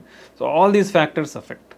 ఈ ఫ్యాక్టర్స్ నుంచి ఒకటి డివియేట్ అయినా మనకు ఎక్కువ వచ్చే ఛాన్స్ ఉంటుంది. Even on controllable natural process అండి. మనకు ఫ్యాట్ అక్యుములేషన్ అనేది న్యాచురల్ ప్రాసెస్. మనం మెడిసిన్స్ తీసుకున్నా కానీ కొందరిలో బికాస్ ఆఫ్ జెనెటిక్స్ ప్రోగ్రెస్ అయ్యే ఛాన్స్ ఉండొచ్చు. సో ఈ డిఫరెంట్ కాంపనెంట్స్ వల్ల అఫెక్ట్ అయ్యే ఛాన్స్ ఉంటుంది. సో ఒకసారి హార్ట్ అటాక్ కానీ బ్రెయిన్ స్ట్రోక్ వచ్చిన వాళ్ళు డెఫినెట్లీ హై రిస్క్, మళ్ళీ వచ్చే ఛాన్సెస్ ఎక్కువే ఉంటుంది. కాబట్టి ఇంకొంచెం స్పెషల్ జాగ్రత్తలు తీసుకోవాలి. అంటే మెడికేషన్స్కి చాలా స్ట్రిక్ట్గా ఫాలో అవ్వాలి. రెగ్యులర్గా అట్లీస్ట్ కంట్రోల్ లెవెల్స్ చెక్ చేసుకోవాలి. బీపీ కానీ కొలెస్ట్రాల్ కానీ షుగర్ కానీ ఇవన్నీ at least third monthly at least check చేసుకోవాలి. బీపీ షుగర్ ఉన్న వాళ్ళు బెటర్ ఇంట్లో బీపీ మానిటర్ షుగర్ మానిటర్ పెట్టుకొని daily you can check your BP or every 1 week you can check your sugars కంట్రోల్లో ఉంటే. సో ఇలాంటి జాగ్రత్తలు అన్నీ తీసుకుంటే మనం ఇవన్నీ అంటే medications, blood thinners, cholesterol lowering drugs, BP control drug, sugar control ఇవన్నీ టైమ్లీ తీసుకొని కరెక్ట్గా మెయింటైన్ చేసుకోగలిగితే రికరెంట్ అటాక్స్ అనేది మనం తగ్గించుకోవచ్చు కూడా. ఓకే సార్, హార్ట్ అటాక్ వచ్చిన వాళ్ళకి వేరే హెల్త్ ఇష్యూస్ ఎక్కువగా కూడా వస్తుంటాయి అని చెప్పి అంటుంటారు. నిజంగా అలా వచ్చే అవకాశం ఉంటుందా? అంటే ఇట్ డిపెండ్స్. అంటే it depends on lot of risk factors. ఇప్పుడు హార్ట్ అటాక్ ఎందుకు వచ్చింది, బీపీనో షుగరో ఇంకోటి ఏదో ఉంటుంది, ఉండదు. ఉన్నప్పుడు ఏమవుతుంది, వాళ్ళు ఒకసారి అఫెక్ట్ అయిన తర్వాత ఫర్దర్ ఆర్గన్స్ కూడా డ్యామేజ్ అయ్యే ఛాన్స్ ఉంటుంది. వీ డోంట్, అంటే మనం హార్ట్ అటాక్ సిమ్టమ్స్తో ప్రజెంట్ అనేది కాబట్టి we can treat that. But already అప్పటికే ఇప్పుడు కిడ్నీ డ్యామేజ్ అయి ఉండొచ్చు. సో వాళ్ళు కిడ్నీ ప్రాబ్లమ్స్లో ల్యాండ్ అయ్యే ఛాన్స్ ఉంటుంది. ఓకే, షుగర్ కానీ బీపీ ఉన్న వాళ్ళు వీళ్ళందరూ. లేదా ఒకసారి this is called vascular disease అనుకున్నాం, అంటే cholesterol accumulation in the blood vessels. ఇక్కడ అఫెక్ట్ అయినాయంటే బ్లడ్ వెజల్స్ ఎక్కడ వేరే చోట కూడా అఫెక్ట్ అయి ఉండొచ్చు. సో ఒకసారి హార్ట్ అటాక్ వచ్చిన వాళ్ళు ఫ్యూచర్లో బ్రెయిన్ స్ట్రోక్ కూడా వచ్చే అవకాశం ఎక్కువ ఉంటుంది, లేదా కాళ్ళల్లో బ్లాక్స్ వచ్చే అవకాశం ఉంటుంది. సో ఇలా అదర్ ప్రాబ్లమ్స్ కూడా వచ్చే అవకాశం ఎక్కువే ఉంటుంది అనమాట. దెన్ వాళ్ళ age and immunity levels, old age అనుకోండి, ఒకసారి హార్ట్ అటాక్ వచ్చినాక ఏజ్, ఇమ్యూనిటీ లెవెల్స్ని బట్టి ఇన్ఫెక్షన్స్ రావడం కానీ ఇలాంటివి కూడా ఉండే అవకాశం ఉండొచ్చు. ఓకే. ఒకసారి హార్ట్కి సంబంధించిన సర్జరీ జరిగిన తర్వాత మళ్ళీ వాళ్ళు నార్మల్ లైఫ్ లీడ్ చేయొచ్చు అంటారా సార్? డెఫినెట్లీ అండి. ఇప్పుడున్న latest technology and advancements and treatments, so definitely normal life lead చేయొచ్చు. ఒకసారి హార్ట్ అటాక్ వచ్చింది, స్టంట్ పడిందంటే అయ్యో ఏదో అయిపోయింది ఇంకేం చేయలేమనేది ఎక్కడా లేదు. టెంపరీగా వాళ్ళు రికవర్ అయ్యేంత వరకు విల్ గివ్ సజెషన్స్. అంటే ఇప్పుడు ఒకసారి హార్ట్ అటాక్ వచ్చింది, స్టంట్స్ వేయించుకున్న తర్వాత ఒకేసారి పోయి నేను ఈ లిఫ్ట్ చేసే వర్క్స్ చేస్తాను, హెవీ వెయిట్స్ లిఫ్ట్ చేస్తాను అంటే that is not good.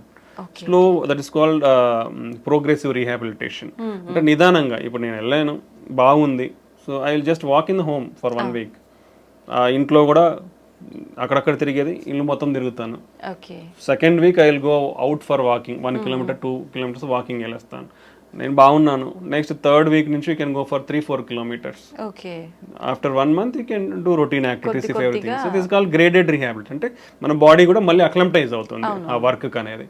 So then దాంతోపాటు you have to control medication compliance. That is most important. Medications అనేది రెగ్యులర్గా వాడాలి. ఇనిషియల్ స్టేజెస్లో కొన్ని ఎక్కువ మెడికేషన్స్ ఉంటాయండి, హార్ట్ అటాక్ వచ్చిన తర్వాత లేదా స్టంట్ వేయించుకున్న తర్వాత కానీ, బైపాస్ కానీ. బట్ స్లోగా పేషెంట్స్ కండిషన్ బట్టి, హార్ట్ ఫంక్షన్ ఇంప్రూవ్మెంట్ని బట్టి కూడా అవన్నీ అడ్జస్ట్ చేస్తూ వస్తాము. So after 1 year compulsory 1 blood thinner, cholesterol lowering drugs, మీ రిమైనింగ్ ఇష్యూస్ ఏమంటే అదొకటి కంటిన్యూ చేసుకుంటే they will stay happy. They can lead happily in normal life. ఇప్పుడున్న అడ్వాన్స్మెంట్ టెక్నాలజీతో ఎవ్రీథింగ్, ఓపెన్ హార్ట్ సర్జరీ లేకుండా కూడా ఫర్ ఎవ్రీథింగ్, బైపాస్ కూడా అవసరం లేకుండా చాలా కేసుల్లో కూడా స్టంట్స్ వేసుకోవచ్చు. It depends on the patient condition బట్టి బైపాస్, స్టంటింగ్ అనేది కార్డియాలజిస్ట్ వాళ్ళకి బెటర్ ఆప్షన్ ఏది ఉంటే దాన్ని బట్టి మనం అడ్వైస్ చేస్తాము. But mostly we can reduce the need. Open heart surgery need అయితే ఈవెన్ కొరనరీ బ్లాక్స్కే కాదు, ఈవెన్ వాల్వ్ ఇంటర్వెన్షన్స్ అంటాం. అంటే మన గుండెలో 4 గదులు ఉంటాయి, గదుల మధ్యలో వాల్స్ ఉంటాయి, డోర్స్ లెక్క. అవి కూడా ఇంతకుముందు only option is open heart surgery. Open heart surgery చేసి వాల్ మార్చాల్సి వస్తుంది. But now days call Tavy. Main aortic valve అనేది డిసీజ్ అవుతుంది ఏజ్ వచ్చిన వాళ్ళలో. సో వాళ్ళల్లో ఇప్పుడు ఓపెన్ హార్ట్ సర్జరీ లేకుండా మోర్ దెన్ 60-65 years ఉంటే మనం తొడలో నుంచి ట్యూబ్స్ పంపించి వాల్వ్, ఇంకో వాల్వ్, కొత్త వాల్వ్ పెట్టేసేయచ్చు. So lot of advancements in technologies. ఇప్పుడు అదే వాళ్ళు even rest of the valves కూడా ఇప్పుడు ఓపెన్ హార్ట్ సర్జరీ లేకుండా వాల్ ఇంప్లాంటేషన్స్ జరుగుతున్నాయి. ఈ టెక్నాలజికల్ అడ్వాన్స్మెంట్స్ వల్ల ఏంటంటే మనకి ఇప్పుడు ఓపెన్ హార్ట్ సర్జరీ అంటే లాట్ ఆఫ్ థింగ్స్. పేషెంట్ ఒక 1 week ఉండాల్సి ఉంటుంది, హార్ట్ ఓపెన్ చేసి వూండ్ హీల్ కానీ 3 months పడుతుంది. So that is called lot of mental agony also for the patient. ఏదో చాలా పెద్ద జరిగిపోయింది, నేను రికవర్ అవ్వలేనేమో అనేది మెంటల్ అగనీ కూడా ఉంటుంది ఓపెన్ హార్ట్ చేసిన తర్వాత. ఇప్పుడు ఇవన్నీ రీసెంట్ అడ్వాన్స్మెంట్స్ వచ్చిన తర్వాత అంత నీడ్ ఉండట్లేదు. So you can do everything like through small tube in your hand or leg. చిన్న ట్యూబ్ ద్వారానే అన్నీ అయిపోతున్నాయి ఇప్పుడు. సో ఈ టెక్నాలజికల్ అడ్వాన్స్మెంట్స్ వల్ల you can get a better treatment and you can mobilise easily. Hospital stay 2-3 days కంటే ఉండదు. After that ఒక 1 week to 1 month లోపల నార్మల్ రొటీన్ లైఫ్కి వచ్చేస్తారు. After that you can do all routine life, driving చేసుకోవచ్చు, అన్ని చేసుకోవచ్చు. రిస్క్ ఫ్యాక్టర్స్ ఏమైనా ఉంటాయా సార్ ఈ టైప్లో చేస్తున్నప్పుడు? చాలా లెస్ అండి, less than 1 to 2%. Less than 1 to 2%. If you take stenting, coronary stenting or interventional procedures తీసుకుంటే అరౌండ్ 2-5% రిస్క్. ఓపెన్ హార్ట్కి తీసుకుంటే అరౌండ్ 5-10% రిస్క్ ఉంటుంది. So compare to open heart ఈ అడ్వాన్స్డ్ టెక్నిక్స్ అన్ని కూడా లెస్ రిస్కే ఉన్నాయి. అంటే యూజువల్గా ఇవన్నీ మోర్ హై సర్జికల్ రిస్క్ ఉన్న వాళ్ళకి ఆఫర్ చేస్తాం ట్రీట్మెంట్స్. సో కాబట్టి హై సర్జికల్ రిస్క్ అన్నాక ఇంకా only better option is having going through that. ఒకసారి సర్జరీకే హై రిస్క్ ఉన్నప్పుడు ఈ ప్రొసీజర్ చేసినప్పుడు కూడా మినిమల్ రిస్క్ అనేది ఉంటుంది, కానీ మేజర్ రిస్క్ అనేది. So we'll take all precautions to reduce the risk and give the best treatments to the patient. జనరల్గా ఓపెన్ హార్ట్ సర్జరీ ఎటువంటి సందర్భాల్లో పేషెంట్ ఎటువంటి కండిషన్లో ఉన్నప్పుడు అవసరం పడుతుంది సార్? యూజువల్గా మల్టిపుల్ బ్లాక్స్లో, అంటే లైక్ ఈవెన్ మల్టిపుల్ బ్లాక్స్ కూడా స్టంటింగ్ ఆప్షన్ ఉంది. But there is different disease profile. ఇప్పుడు పైన నుంచి మొత్తం కింద వరకు డిసీజ్ ఉండి ఓన్లీ కింద మాత్రమే నార్మల్ ఉండి అట్లాంటిది 2-3 వెజల్స్లో ఉన్నాయి. లేదా ఒక బ్లాక్ మూసుకుపోయి కొన్ని సంవత్సరాలు అయిపోయింది, అట్లాంటివి 2 ఉన్నాయి. సిటీఓస్ అంటాం, క్రానిక్ టోటల్ అక్లూషన్స్, అలాంటి 2 ఉన్నాయి. సో అలాంటప్పుడు యూజువల్గా, లేదా షుగర్ ఉండి మల్టిపుల్ బ్లాక్స్ ఉన్నాయి, సో అలాంటి వాళ్ళకి బైపాస్ చేస్తాం. Nowadays you can safely keep around 5 to 6 stents. యూజువల్గా చాలా మందికి ఒక అపోహ ఏంటంటే 2 కంటే ఎక్కువ పెట్టుకోవద్దని ఉంటుంది. But it's wrong. ఎక్కడ కూడా అలాంటి లిమిటేషన్స్ లేవు. There are lot of case reports, కొన్ని 10లో పైన స్టంట్లు వేసిన సినారియోస్ కూడా ఉన్నాయి. Because of technology advance. పాతకాలం స్టంట్ వేయించుకుంటారు, టెక్నాలజీ అడ్వాన్స్ మూసుకుపోయి ఉంటుంది, మళ్ళీ వేస్తారు.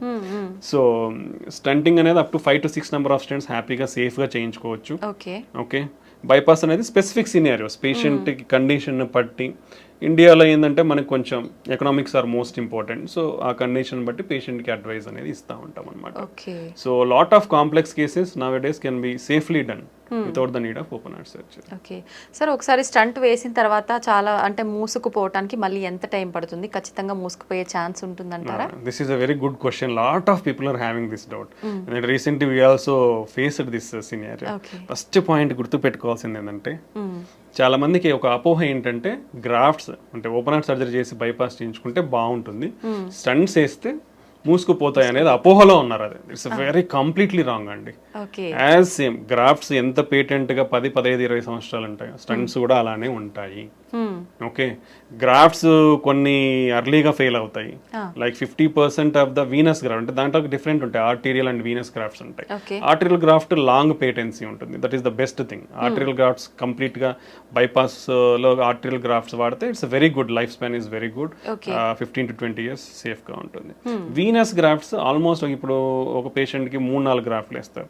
సో వీనస్ గ్రాఫ్ట్స్ ఏంటంటే 50% ఆఫ్ ద పీపుల్స్ లో అట్లీస్ట్ ఒక వీనస్ గ్రాఫ్ట్ అయినా విత్ ఇన్ 1 year క్లోజ్ అవుతుంది. That is the data what is showing. 40 to 50% of the patients లో అట్లీస్ట్ 4 వీనస్ గ్రాఫ్ట్లు వేస్తే ఒకటైతే మూసుకుపోతుంది. ఓకే, బట్ మనకి అదే చెప్పాను కదా, ఇప్పుడున్న technology we are having image guided stunting అంటాం. ఓకే, దాంట్లో ఏంటంటే క్లియర్ గా ఇప్పుడు ఇలా ఉంది, బ్లాక్ ఉంది, నేను ఒక చిన్న కెథటర్ని అంటే ఒక కెమెరాని పంపిస్తాను, చూసి ఈ వాల్లో ఏముంది, ఎంత కొవ్వు శాతం ఉంది, కొవ్వే ఉందా, ఫైబ్రస్ టిష్యూ అంటాం, లేదా సిమెంట్ కాల్షియం అంటాం, అంటే సిమెంట్ లాగా గట్టిగా ఉంటుంది అనమాట, కాల్షియం ఉందా, సో ఏముందని తెలుసుకోవచ్చు. ఎంత దూరం ఉంది ఆ డిసీజ్, ఈ వెజల్ సైజ్ ఎంత, సో ప్రతి డీటెయిల్ వస్తుంది మనకి. ఈ డీటెయిల్స్ వచ్చినప్పుడు ఏమవుతుందంటే, ఈ కాల్షియం ఉన్నప్పుడు స్టంట్ పెడితే ఏమవుతుంది, సరిగ్గా ఎక్స్పాండ్ కాదు.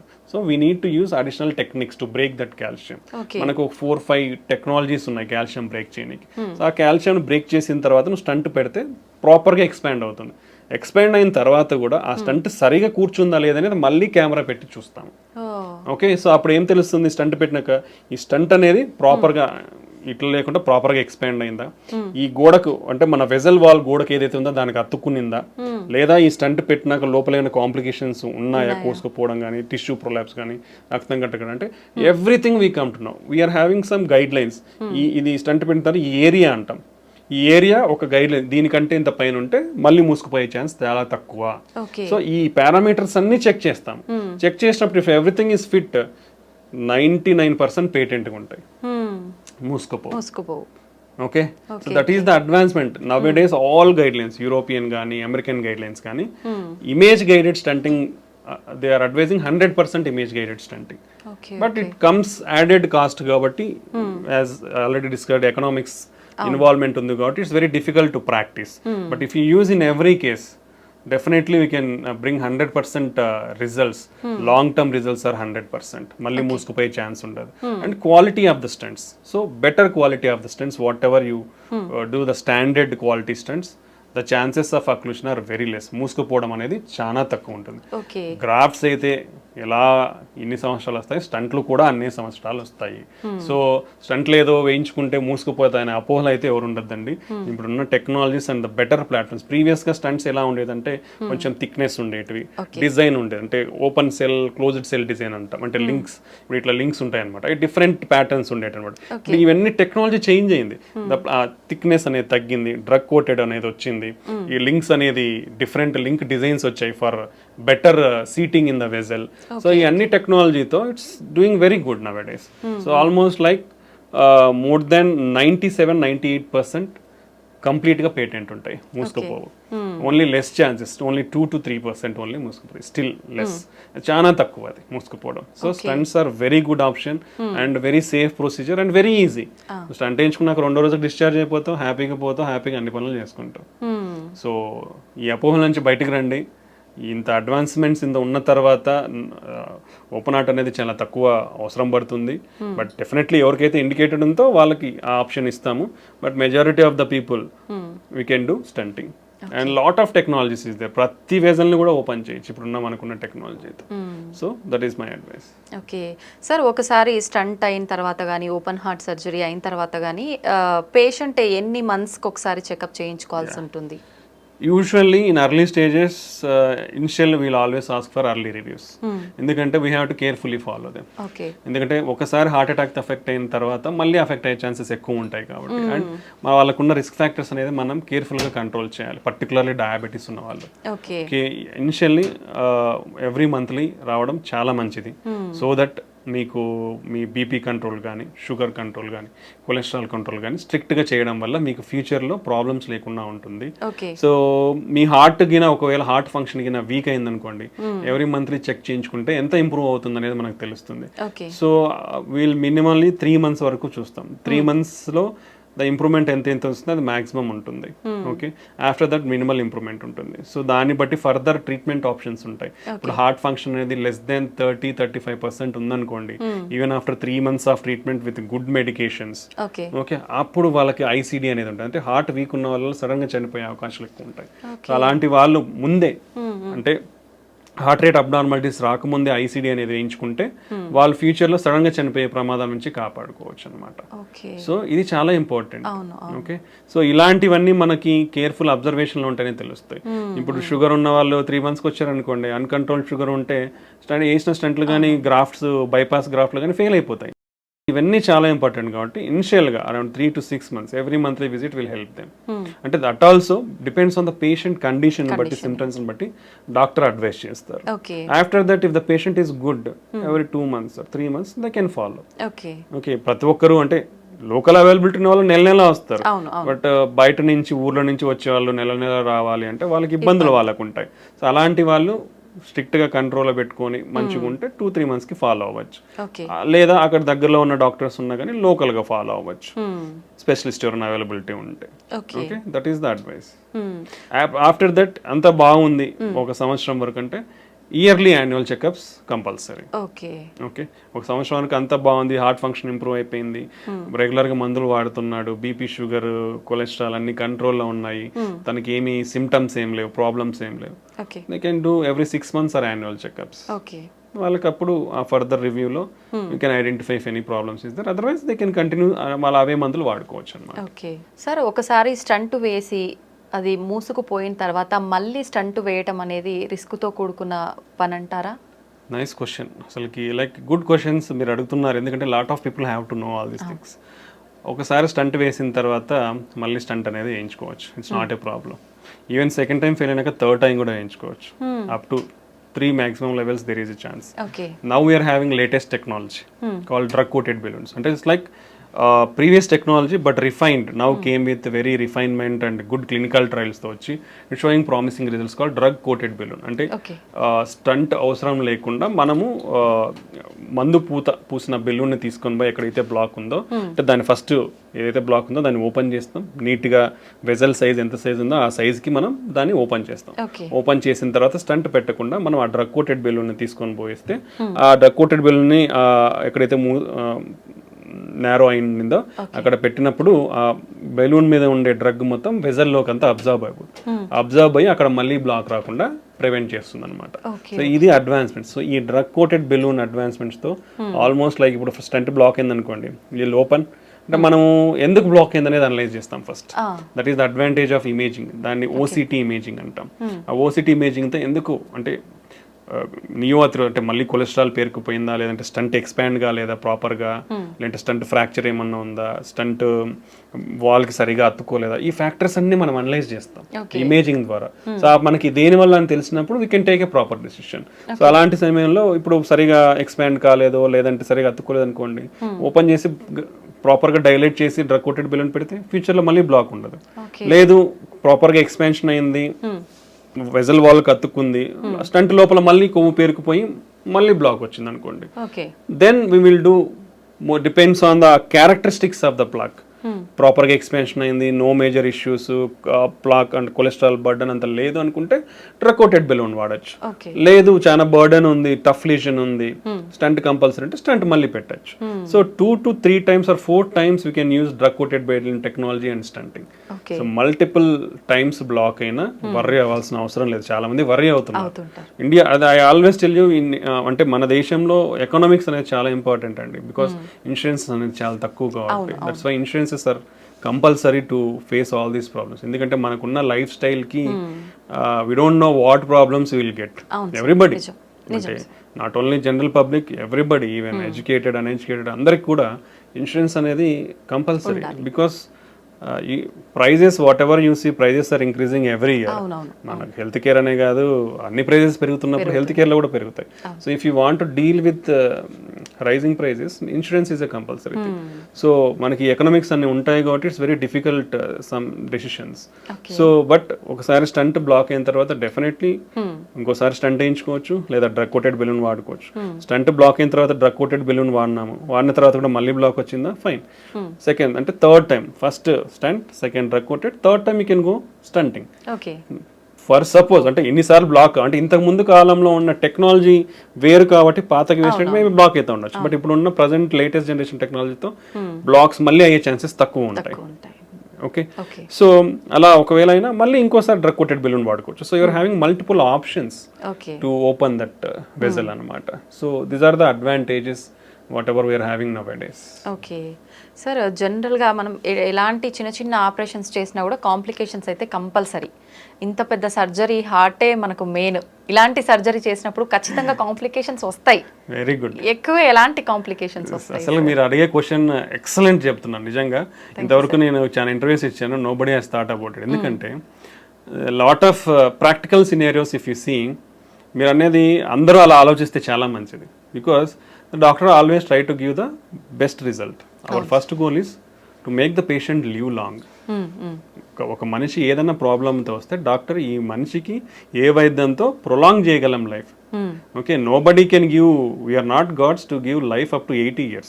We can prolong your life by giving good treatment.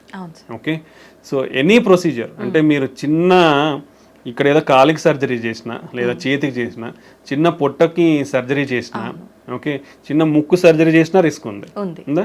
కంటి సర్జరీ చేసినా రిస్క్ ఉంది. బట్ హార్ట్ అనేది ఎంత వైటల్ ఆర్గన్ అంటే నీ బాడీ మొత్తానికి పంప్ చేస్తుంది హార్ట్. సో నువ్వు ఆ హార్ట్ తో డీల్ చేసినప్పుడు lot of complications will happen. Okay, చాలా కాంప్లికేషన్స్ ఉంటాయి. If you take the studies, మనకున్న డేటాని తీసుకుంటే ఇండియన్స్ ఒక 10 years హార్ట్ అటాక్ వస్తుంది ముందర. ఓకే, 30 నుంచి 35 సంవత్సరాల తర్వాత మన ఇప్పుడున్న జనరేషన్లో రిస్క్ ఫ్యాక్టర్స్ ఉన్నది. If you compare previously some years back, ఇప్పుడు మన రిస్క్ ఫ్యాక్టర్స్ అనేది అసలు కంటిన్యూస్ రైజింగ్ ట్రెండ్లో ఉన్నాయి. అంటే అంత ఫాస్ట్గా పెరుగుతున్నాయి. యూనో అవర్ ఏజింగ్ పాపులేషన్, ఇంతకుముందు యూఎస్లో 75 years ఏజ్ డబుల్ కానికి 65 పట్టింది. అంటే ఆ పాపులేషన్, ఏజ్డ్ పాపులేషన్ డబుల్ కానికి 65 years పట్టింది. ఇండియాలో ఎవ్రీ 25 yearsకి డబుల్ అవుతుంది. ఎవ్రీ 25 yearsకి 50 years more than aged population is doubling in India. Lot of and ఎవరైతే హార్ట్ అటాక్ తో ప్రజెంట్ అవుతున్నారో compare to western countries or European countries, ఇక్కడ డబల్ కాంప్లికేషన్స్ ఉంటున్నాయి. అంటే మన జెనెటిక్ ప్రొఫైల్, మన రిస్క్ ప్రొఫైల్ అనేది చాలా ఎక్కువ ఉంది ఇక్కడ. సో కాంప్లికేషన్స్ అనే రేట్స్ కూడా ఎక్కువ ఉన్నాయి. So compared to others, we are having higher complication rates. These are because of our lifestyle and our genetic factors and demographic factors. So heart is a very vital organ. So ఎందుకంటే everything will happen in seconds అండి ఇక్కడ. So we take that much precaution to do any procedure, either in stunting కానీ అంటే lot of procedures. If we count, I will take some 30, 40, 50 procedures and I will name it. అంటే not only stunting ఒకటే కాదు, కార్డియాలజీలో ఉండేది heart holes ఉంటాయి. Heart holes ని close చేస్తాం, దాంట్లో డిఫరెంట్ రకాల హార్ట్ హోల్స్ ఉంటాయి. లేదా ఈ వాల్స్ అనేది నేరో అయిపోతాయి, నేరో అయినప్పుడు బెలూన్ తీసుకుని పోయి ఓపెన్ చేస్తాం. ఓకే, ఇవి ఉంటాయి. పేస్ మేకర్స్ ఉంటాయి, ఐసిడిస్ ఉంటాయి. ఓకే, ఇలాంటి చాలా ప్రొసీజర్స్ ఉన్నాయి కార్డియాలజీలో. So without the need of open heart surgery we're doing all these things. So ఇలాంటి అయ్యే టైంలో రిస్క్ అనేది డెఫినెట్లీ ఉంటుందండి. బట్ లాట్ ఆఫ్ ప్రికాషన్స్ తీసుకొని, అంటే ఇప్పుడు బీపీ పడిపోతుంది అంటే బీపీ కోసం ఒక బెలూన్, ఐఏబీపీ బెలూన్ అనేది ఇండియాలో రీజనబుల్ కాస్ట్ దొరుకుతుంది. ఇంపెల్లా అని ఉంటుంది కానీ it's very costly. It's like lot of people it is unreachable నౌడేస్ till now, even ఇప్పుడు కూడా. సో ఐఏబీపీ బెలూన్స్ రెడీగా పెట్టుకుంటాం. హార్ట్ రేట్ పడిపోయే ఛాన్స్ ఉండొచ్చు. హార్ట్ రేట్ పడిపోనికి పేస్ మేకర్ అనేది రెడీగా ఉంటుంది. ఒకవేళ డెఫినెట్లీ అవుతుందని తెలిసినప్పుడు ముందే పేస్ మేకర్ పెడతాం. లేదా బీపీ పడిపోతుందంటే ముందే బీపీ బెలూన్ సపోర్ట్ కోసం పెట్టుకుంటాం. బీపీ కోసం ఇంజెక్షన్స్ రెడీగా పెట్టేసుకుంటాం. ఓకే, కిడ్నీ క్రియాటిన్ లెవెల్స్ అబ్నార్మల్గా ఉన్నాయంటే దానికి స్పెసిఫిక్ కాంట్రాస్ట్ ఉంటాయి, విజిప్యాక్ అంటాం. సో అవి స్పెసిఫిక్ అంటే కిడ్నీ డ్యామేజ్ కాకుండా ప్రికాషనరీ మెజర్స్ తీసుకొని స్టార్ట్ చేస్తాము. ఓకే, దెన్ హార్ట్ రేట్ సడన్గా పెరిగే ఛాన్స్ ఉండొచ్చు. సడన్గా పెరిగే ఛాన్స్ ఉంటే సడన్గా అది షాక్ ఇస్తే కంట్రోల్ చేయడానికి డిఫిబ్రిలేటర్ రెడీ ఉంటుంది. ఓకే, దెన్ పేషెంట్కి సడన్గా ఆయాసం రావచ్చు. ఆయాసం వస్తే ట్యూబ్ వేసుకొని వెంటిలేటర్, మిషన్, అనస్థీషియా రెడీగా ఉంటారు. ఓకే, దెన్ బీపీ సడన్గా పెరిగే ఛాన్స్ ఉంటుంది. బీపీ తగ్గించడానికి సడన్గా మెడికేషన్స్ రెడీగా ఉంటాయి. How many precautions we are taking. మా క్యాత్ ల్యాబ్స్ అంటే ఈ ప్రొసీజర్స్ చేసేటప్పుడు we are having minimum of 7 to 8 persons there. For doing a procedure, we are a team of 7 to 8 members. Not a single person we are doing. Because to bring the patient back to normal, we keep all efforts whatever it is there. So ఇట్లాంటి risks అనేది ఉంటాయండి. ఈ risks అన్ని కూడా less than 1%, 2%లో చేస్తున్నాం మేము. Okay, hardly less than 1%. Okay, so 100లో ఒకరికి ఇట్స్ వెరీ రేర్. అంత మినిమైజింగ్ కాంప్లికేషన్స్తో we're doing with good success rates. So ఇవన్నీ ఉంటాయండి, అందరూ తెలుసుకోవాలి ఇది. ఎందుకంటే హార్ట్ అనేది చాలా వైటల్ ఆర్గన్. ఎందుకంటే ఇప్పుడు కొట్టుకుంటుందండి, సడన్ గా అయిపోతే అయిపోయినట్టు. Okay, it can happen any time. Surgery అప్పుడే కాదు, ఇంట్లో ఉన్నప్పుడే. ఇప్పుడు హార్ట్ అటాక్స్ లో 50% హాస్పిటల్ రాకముందు చనిపోతున్నారు. ఆల్రెడీ నీ హార్ట్ డ్యామేజ్ అయిపోయి మనం లేట్గా ప్రజెంట్ అయిపోయి హాస్పిటల్కి ఇలా ప్రజెంట్ అయినప్పుడు రిస్క్ ఎక్కువ ఉంటుంది. If it's see the data, మనం మళ్ళీ if you come to the whatever data is available till now, heart అటాక్లో బీపీ పడిపోయింది అనుకోండి, high risk of death. 40 to 50% of the cases will go to die. ఎక్కువ chances ఉంటాయి. 40 to 50% recover అవుతారు with simple medications or just going stenting. But rest of the 40-50% in heart attack with cardiogenic shock అంటాం, అంటే BP పడిపోయినప్పుడు. In rest of the 40 to 50%, around 75 to 80% are going to die whatever the treatment you give. That is the risk profile in heart attack. So ఎప్పుడైనా heart ఇంటర్వెన్షన్స్ని ఆ విధంగా చూడండి, అన్నీ తెలుసుకోండి. అంటే always we explain the patient before taking any surgery. I think this is a platform I am getting. I just want to tell the people, అంటే అందరికి అర్థం అవ్వాలి అంటే ఎంత రిస్క్ ఉంటుంది హార్ట్ సర్జరీలలో కానీ హార్ట్ స్టంటింగ్లలో కానీ. స్టంటింగ్ అనేది రియర్లీ అంటే వెరీ లెస్ కాంప్లికేటెడ్ ప్రొసీజర్స్ లాగానే we're doing very good results, we're giving good results. But still some risk will be there. మనము చిన్న కాలో ఏలో ఏ చిన్న ముక్కు సర్జరీ చేయించుకున్నా రిస్క్ చెప్తా ఉన్నారు. హార్ట్గా ఉన్నప్పుడు డెఫినెట్లీ రిస్క్ అనేది ఉంటుంది. బట్ ఈవెన్ దెన్ అవన్నీ ప్రికాషనరీ మెజర్స్ తీసుకొని we always do very safely and we always bring the patient a good life. ఇది కంపల్సరీ. అందరూ మీలాగా ఆలోచిస్తే definitely doctors will be always be happy. Sir 7 to 8% ఖచ్చితంగా అక్కడ ఉండి పేషెంట్ని క్యూర్ చేయడానికే వాళ్ళ ప్రయత్నం అంతా చేస్తుంటారు. అసలు నార్మల్గా హార్ట్ సర్జరీ చేసేటప్పుడు, స్టంట్స్ ఇలాంటి హార్ట్కి సంబంధించినవి ఏదైనా చేసేటప్పుడు జనరల్గా ఎంత సమయం పడుతుంది సార్? అంటే డిపెండ్స్ ఆన్ ద లిజన్ అండి. నేను ఆల్రెడీ మీకు ఇప్పుడు చెప్పాను. So lesions are different. Fibrous plaque అంటాం, ఫ్యాటీ ప్లాక్ అంటాం, క్యాల్సిఫిక్ ప్లాక్ అంటాం. ఇప్పుడు like and number of the blocks, single block ఉందా?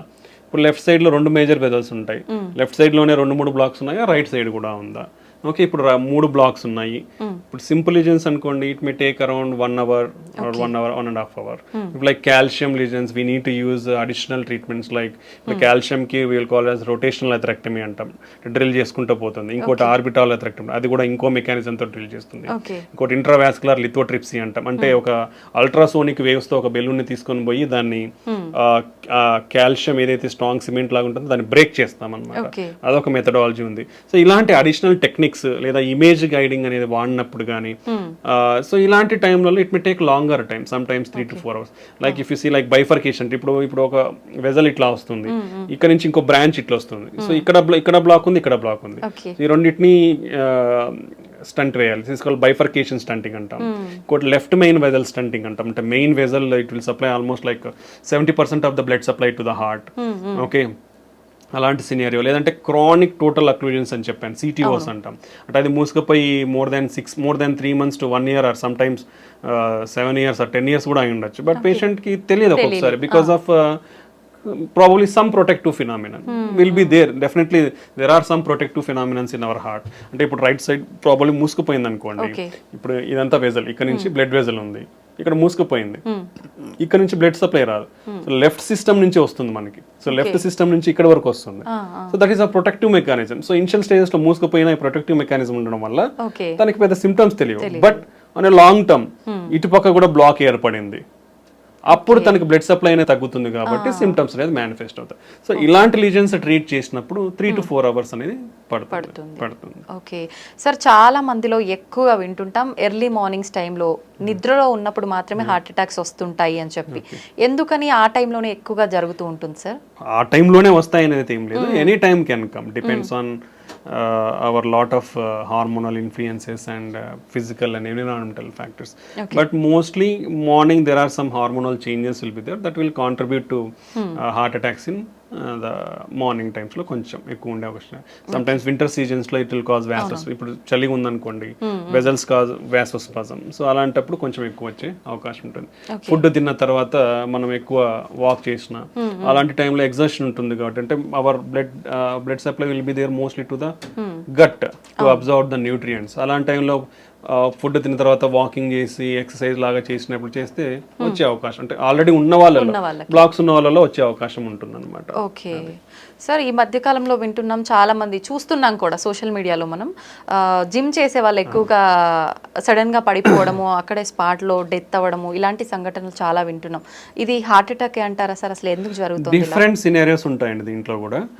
Like if you speak like athletes, sudden death in athletes అనే ఒక టాపిక్ ఉంటుంది. సో ఏంటంటే వాళ్ళలో కొన్ని underline structural abnormalities of the heart ఉండొచ్చు, బికాస్ ఆఫ్ వాళ్ళు చెక్ చేయించుకొని ఉండొచ్చు. కొందరిలో జెనెటిక్ ఛానలోపతిస్ అంటే అరిథమిక్ హార్ట్ రేట్ అబ్నార్మాలిటీస్ ఉండే ఛాన్స్ ఉండొచ్చు. సో ఇలాంటి కారణాల కూడా జరుగుతాయి. But work heavy intense exercise చేసినప్పుడు ఏమవుతుందంటే మన హార్ట్ అనేది చాలా అగ్రెసివ్గా వర్క్ చేయాల్సి ఉంటుంది బికాస్ ఆఫ్ రిక్వైర్మెంట్, బాడీకి బ్లడ్ అందాలి కాబట్టి. సో అప్పుడు ఏమవుతుంది, సప్లై డిమాండ్ మిస్ మ్యాచ్ అవుతుంది. ఓకే, సప్లై డిమాండ్ మిస్, ఇప్పుడు చిన్న ప్రాబబ్లీ వాళ్ళకి ఆల్రెడీ అన్డిటెక్టెడ్, ఇప్పుడు అండర్ డయాగ్నోస్ బ్లాక్స్ ఉన్నాయి అనుకోండి, అప్పుడు ఏమవుతుంది, సప్లై డిమాండ్ మిస్ మ్యాచ్ అయ్యి హార్ట్ ఫంక్షన్ అనేది తగ్గే ఛాన్స్ ఉంటుంది బ్లడ్ సప్లై తగ్గడం వల్ల. అదే ఒక మెకానిజం. సో క్రానిక్ గా ఎక్సర్సైజ్ చేసే వాళ్ళకి ఏంటంటే మజిల్ థిక్నెస్ అనేది కొంచెం ఎక్కువ ఉంటుంది అనమాట, హైపర్ట్రోఫీ ఉంటుంది. అలాంటప్పుడు ఏంటి, ఆ థిక్ అండ్ మజిల్ కంప్రెషన్ ఎక్కువ ఉండి వ్యాసోస్పాజం అంటే బ్లడ్ వెజల్స్ కూడా కంప్రెస్ అయ్యే ఛాన్స్ ఉండొచ్చు. అండ్ వర్క్ లోడ్ ఎక్కువ ఉంటుంది కాబట్టి అక్కడ కూడా సప్లై డిమాండ్ మిస్ మ్యాచ్ ఉంటుంది. ఒకసారి ఎక్సర్సైజ్ చేసినప్పుడు ఏమవుతుందంటే స్పాంటేనియస్ కొరనరీ డిసెక్షన్స్ ఉంటాం, అలాంటి కోతలు కోసుకుపోయే అవకాశం ఉంటుంది. బీపీ హార్ట్ రేట్ అన్ని ఎక్కువ అయిపోతాయి కదా, సో ఆ బీపీ హార్ట్ రేట్ ఎక్కువైనప్పుడు అలా జరిగే అవకాశం ఉండొచ్చు. Sometimes arrhythmic syndromes, already ఇప్పుడు మనం ఎక్సర్సైజ్ చేసినప్పుడు హార్ట్ రేట్ పెరిగిపోతుంది, సమ్ టైమ్స్ అది ఇంకా ఎక్కువ పెరిగిపోవడం వల్ల సడన్ డెత్ అయ్యే ఛాన్స్ ఉండొచ్చు. డిహైడ్రేషన్ ఉంటుంది, డిహైడ్రేషన్ ఎలక్ట్రోలైట్ అబ్నార్మాలిటీస్ వల్ల జరిగే అవకాశం ఉండొచ్చు. సో వీళ్ళలో అన్డిటెక్టెడ్ ఏమన్నా కొరనరీ అనామలీస్ కానీ ఇట్లా ఏదన్నా ఉంటే అది కంప్రెషన్ అవ్వడం వలన ఈ విధంగా కూడా బ్లడ్ సప్లై తగ్గడం వల్ల సడన్ గా చనిపోయే అవకాశం ఉండొచ్చు అనమాట. So better evaluate yourself before doing intense workouts. మనం already we discussed heavy intense workouts are not much required. Minimum of 150 minutes per week, 75 minutes of high intense workouts per week is enough. So you can take gaps between doing intense workouts. You can limit yourself up to what level you can do. So ఆ precautionary అన్ని తీసుకొని then under strict guidance there should be some person, మీరు ఇలా చేసేటప్పుడు ఒక strict person who knows how to మనం రీససిటేషన్ అంటాం. Suppose in case ఏదైనా జరిగితే at least they know how to do a CPR and until the medical facility arrives at you. So ఇవన్నీ setup ఉండి ప్రికాషనరీగా ఉన్న తర్వాతనే హై ఇంటెన్స్ వర్కౌట్స్ అనేది వెళ్ళడం మంచిది అనమాట. ఓకే సార్, కరోనాకి ఎఫెక్ట్ అయిన వాళ్ళలో ఎక్కువగా గుండె జబ్బులు వస్తున్నాయని చెప్పి వింటున్నాం, ఇదంతా నిజమే అంటారా? దేర్ ఆర్ సమ్ మెకానిజమ్స్ అండి, అంటే దాని వల్లనే వస్తున్నాయి అని అయితే ఏమీ మనం చెప్పలేం, but there is a possibility is there.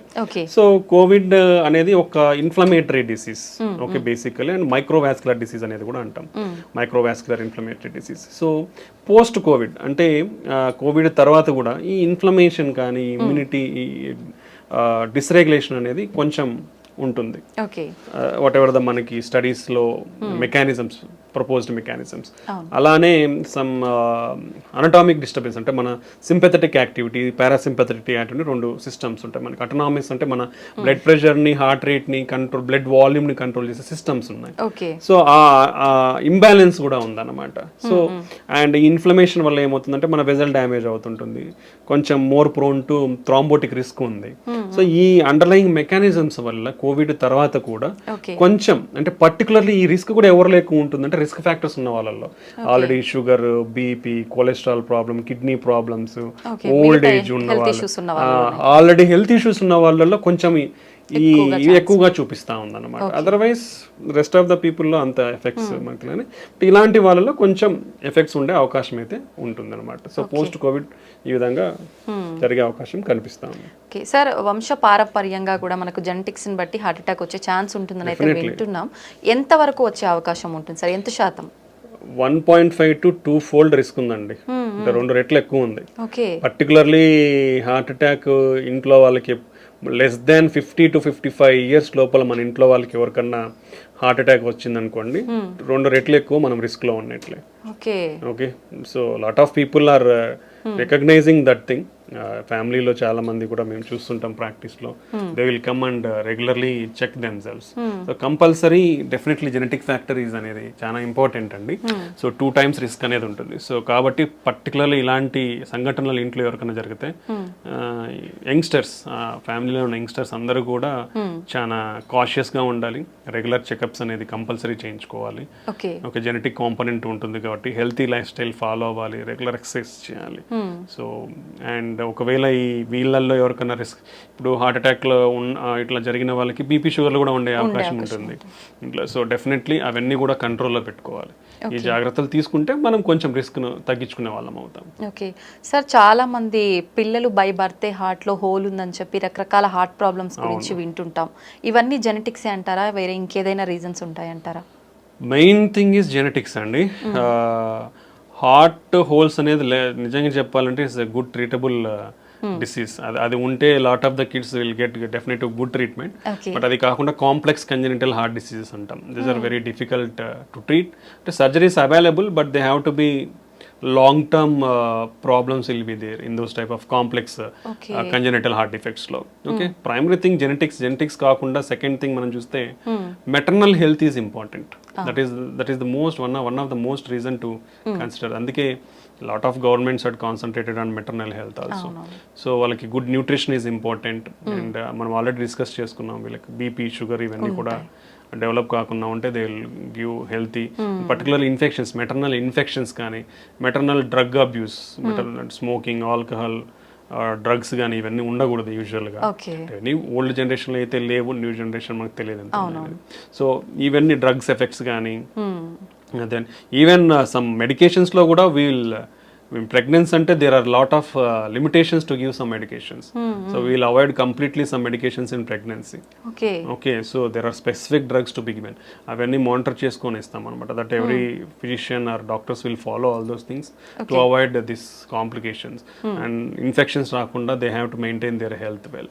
And their nutrition is most important.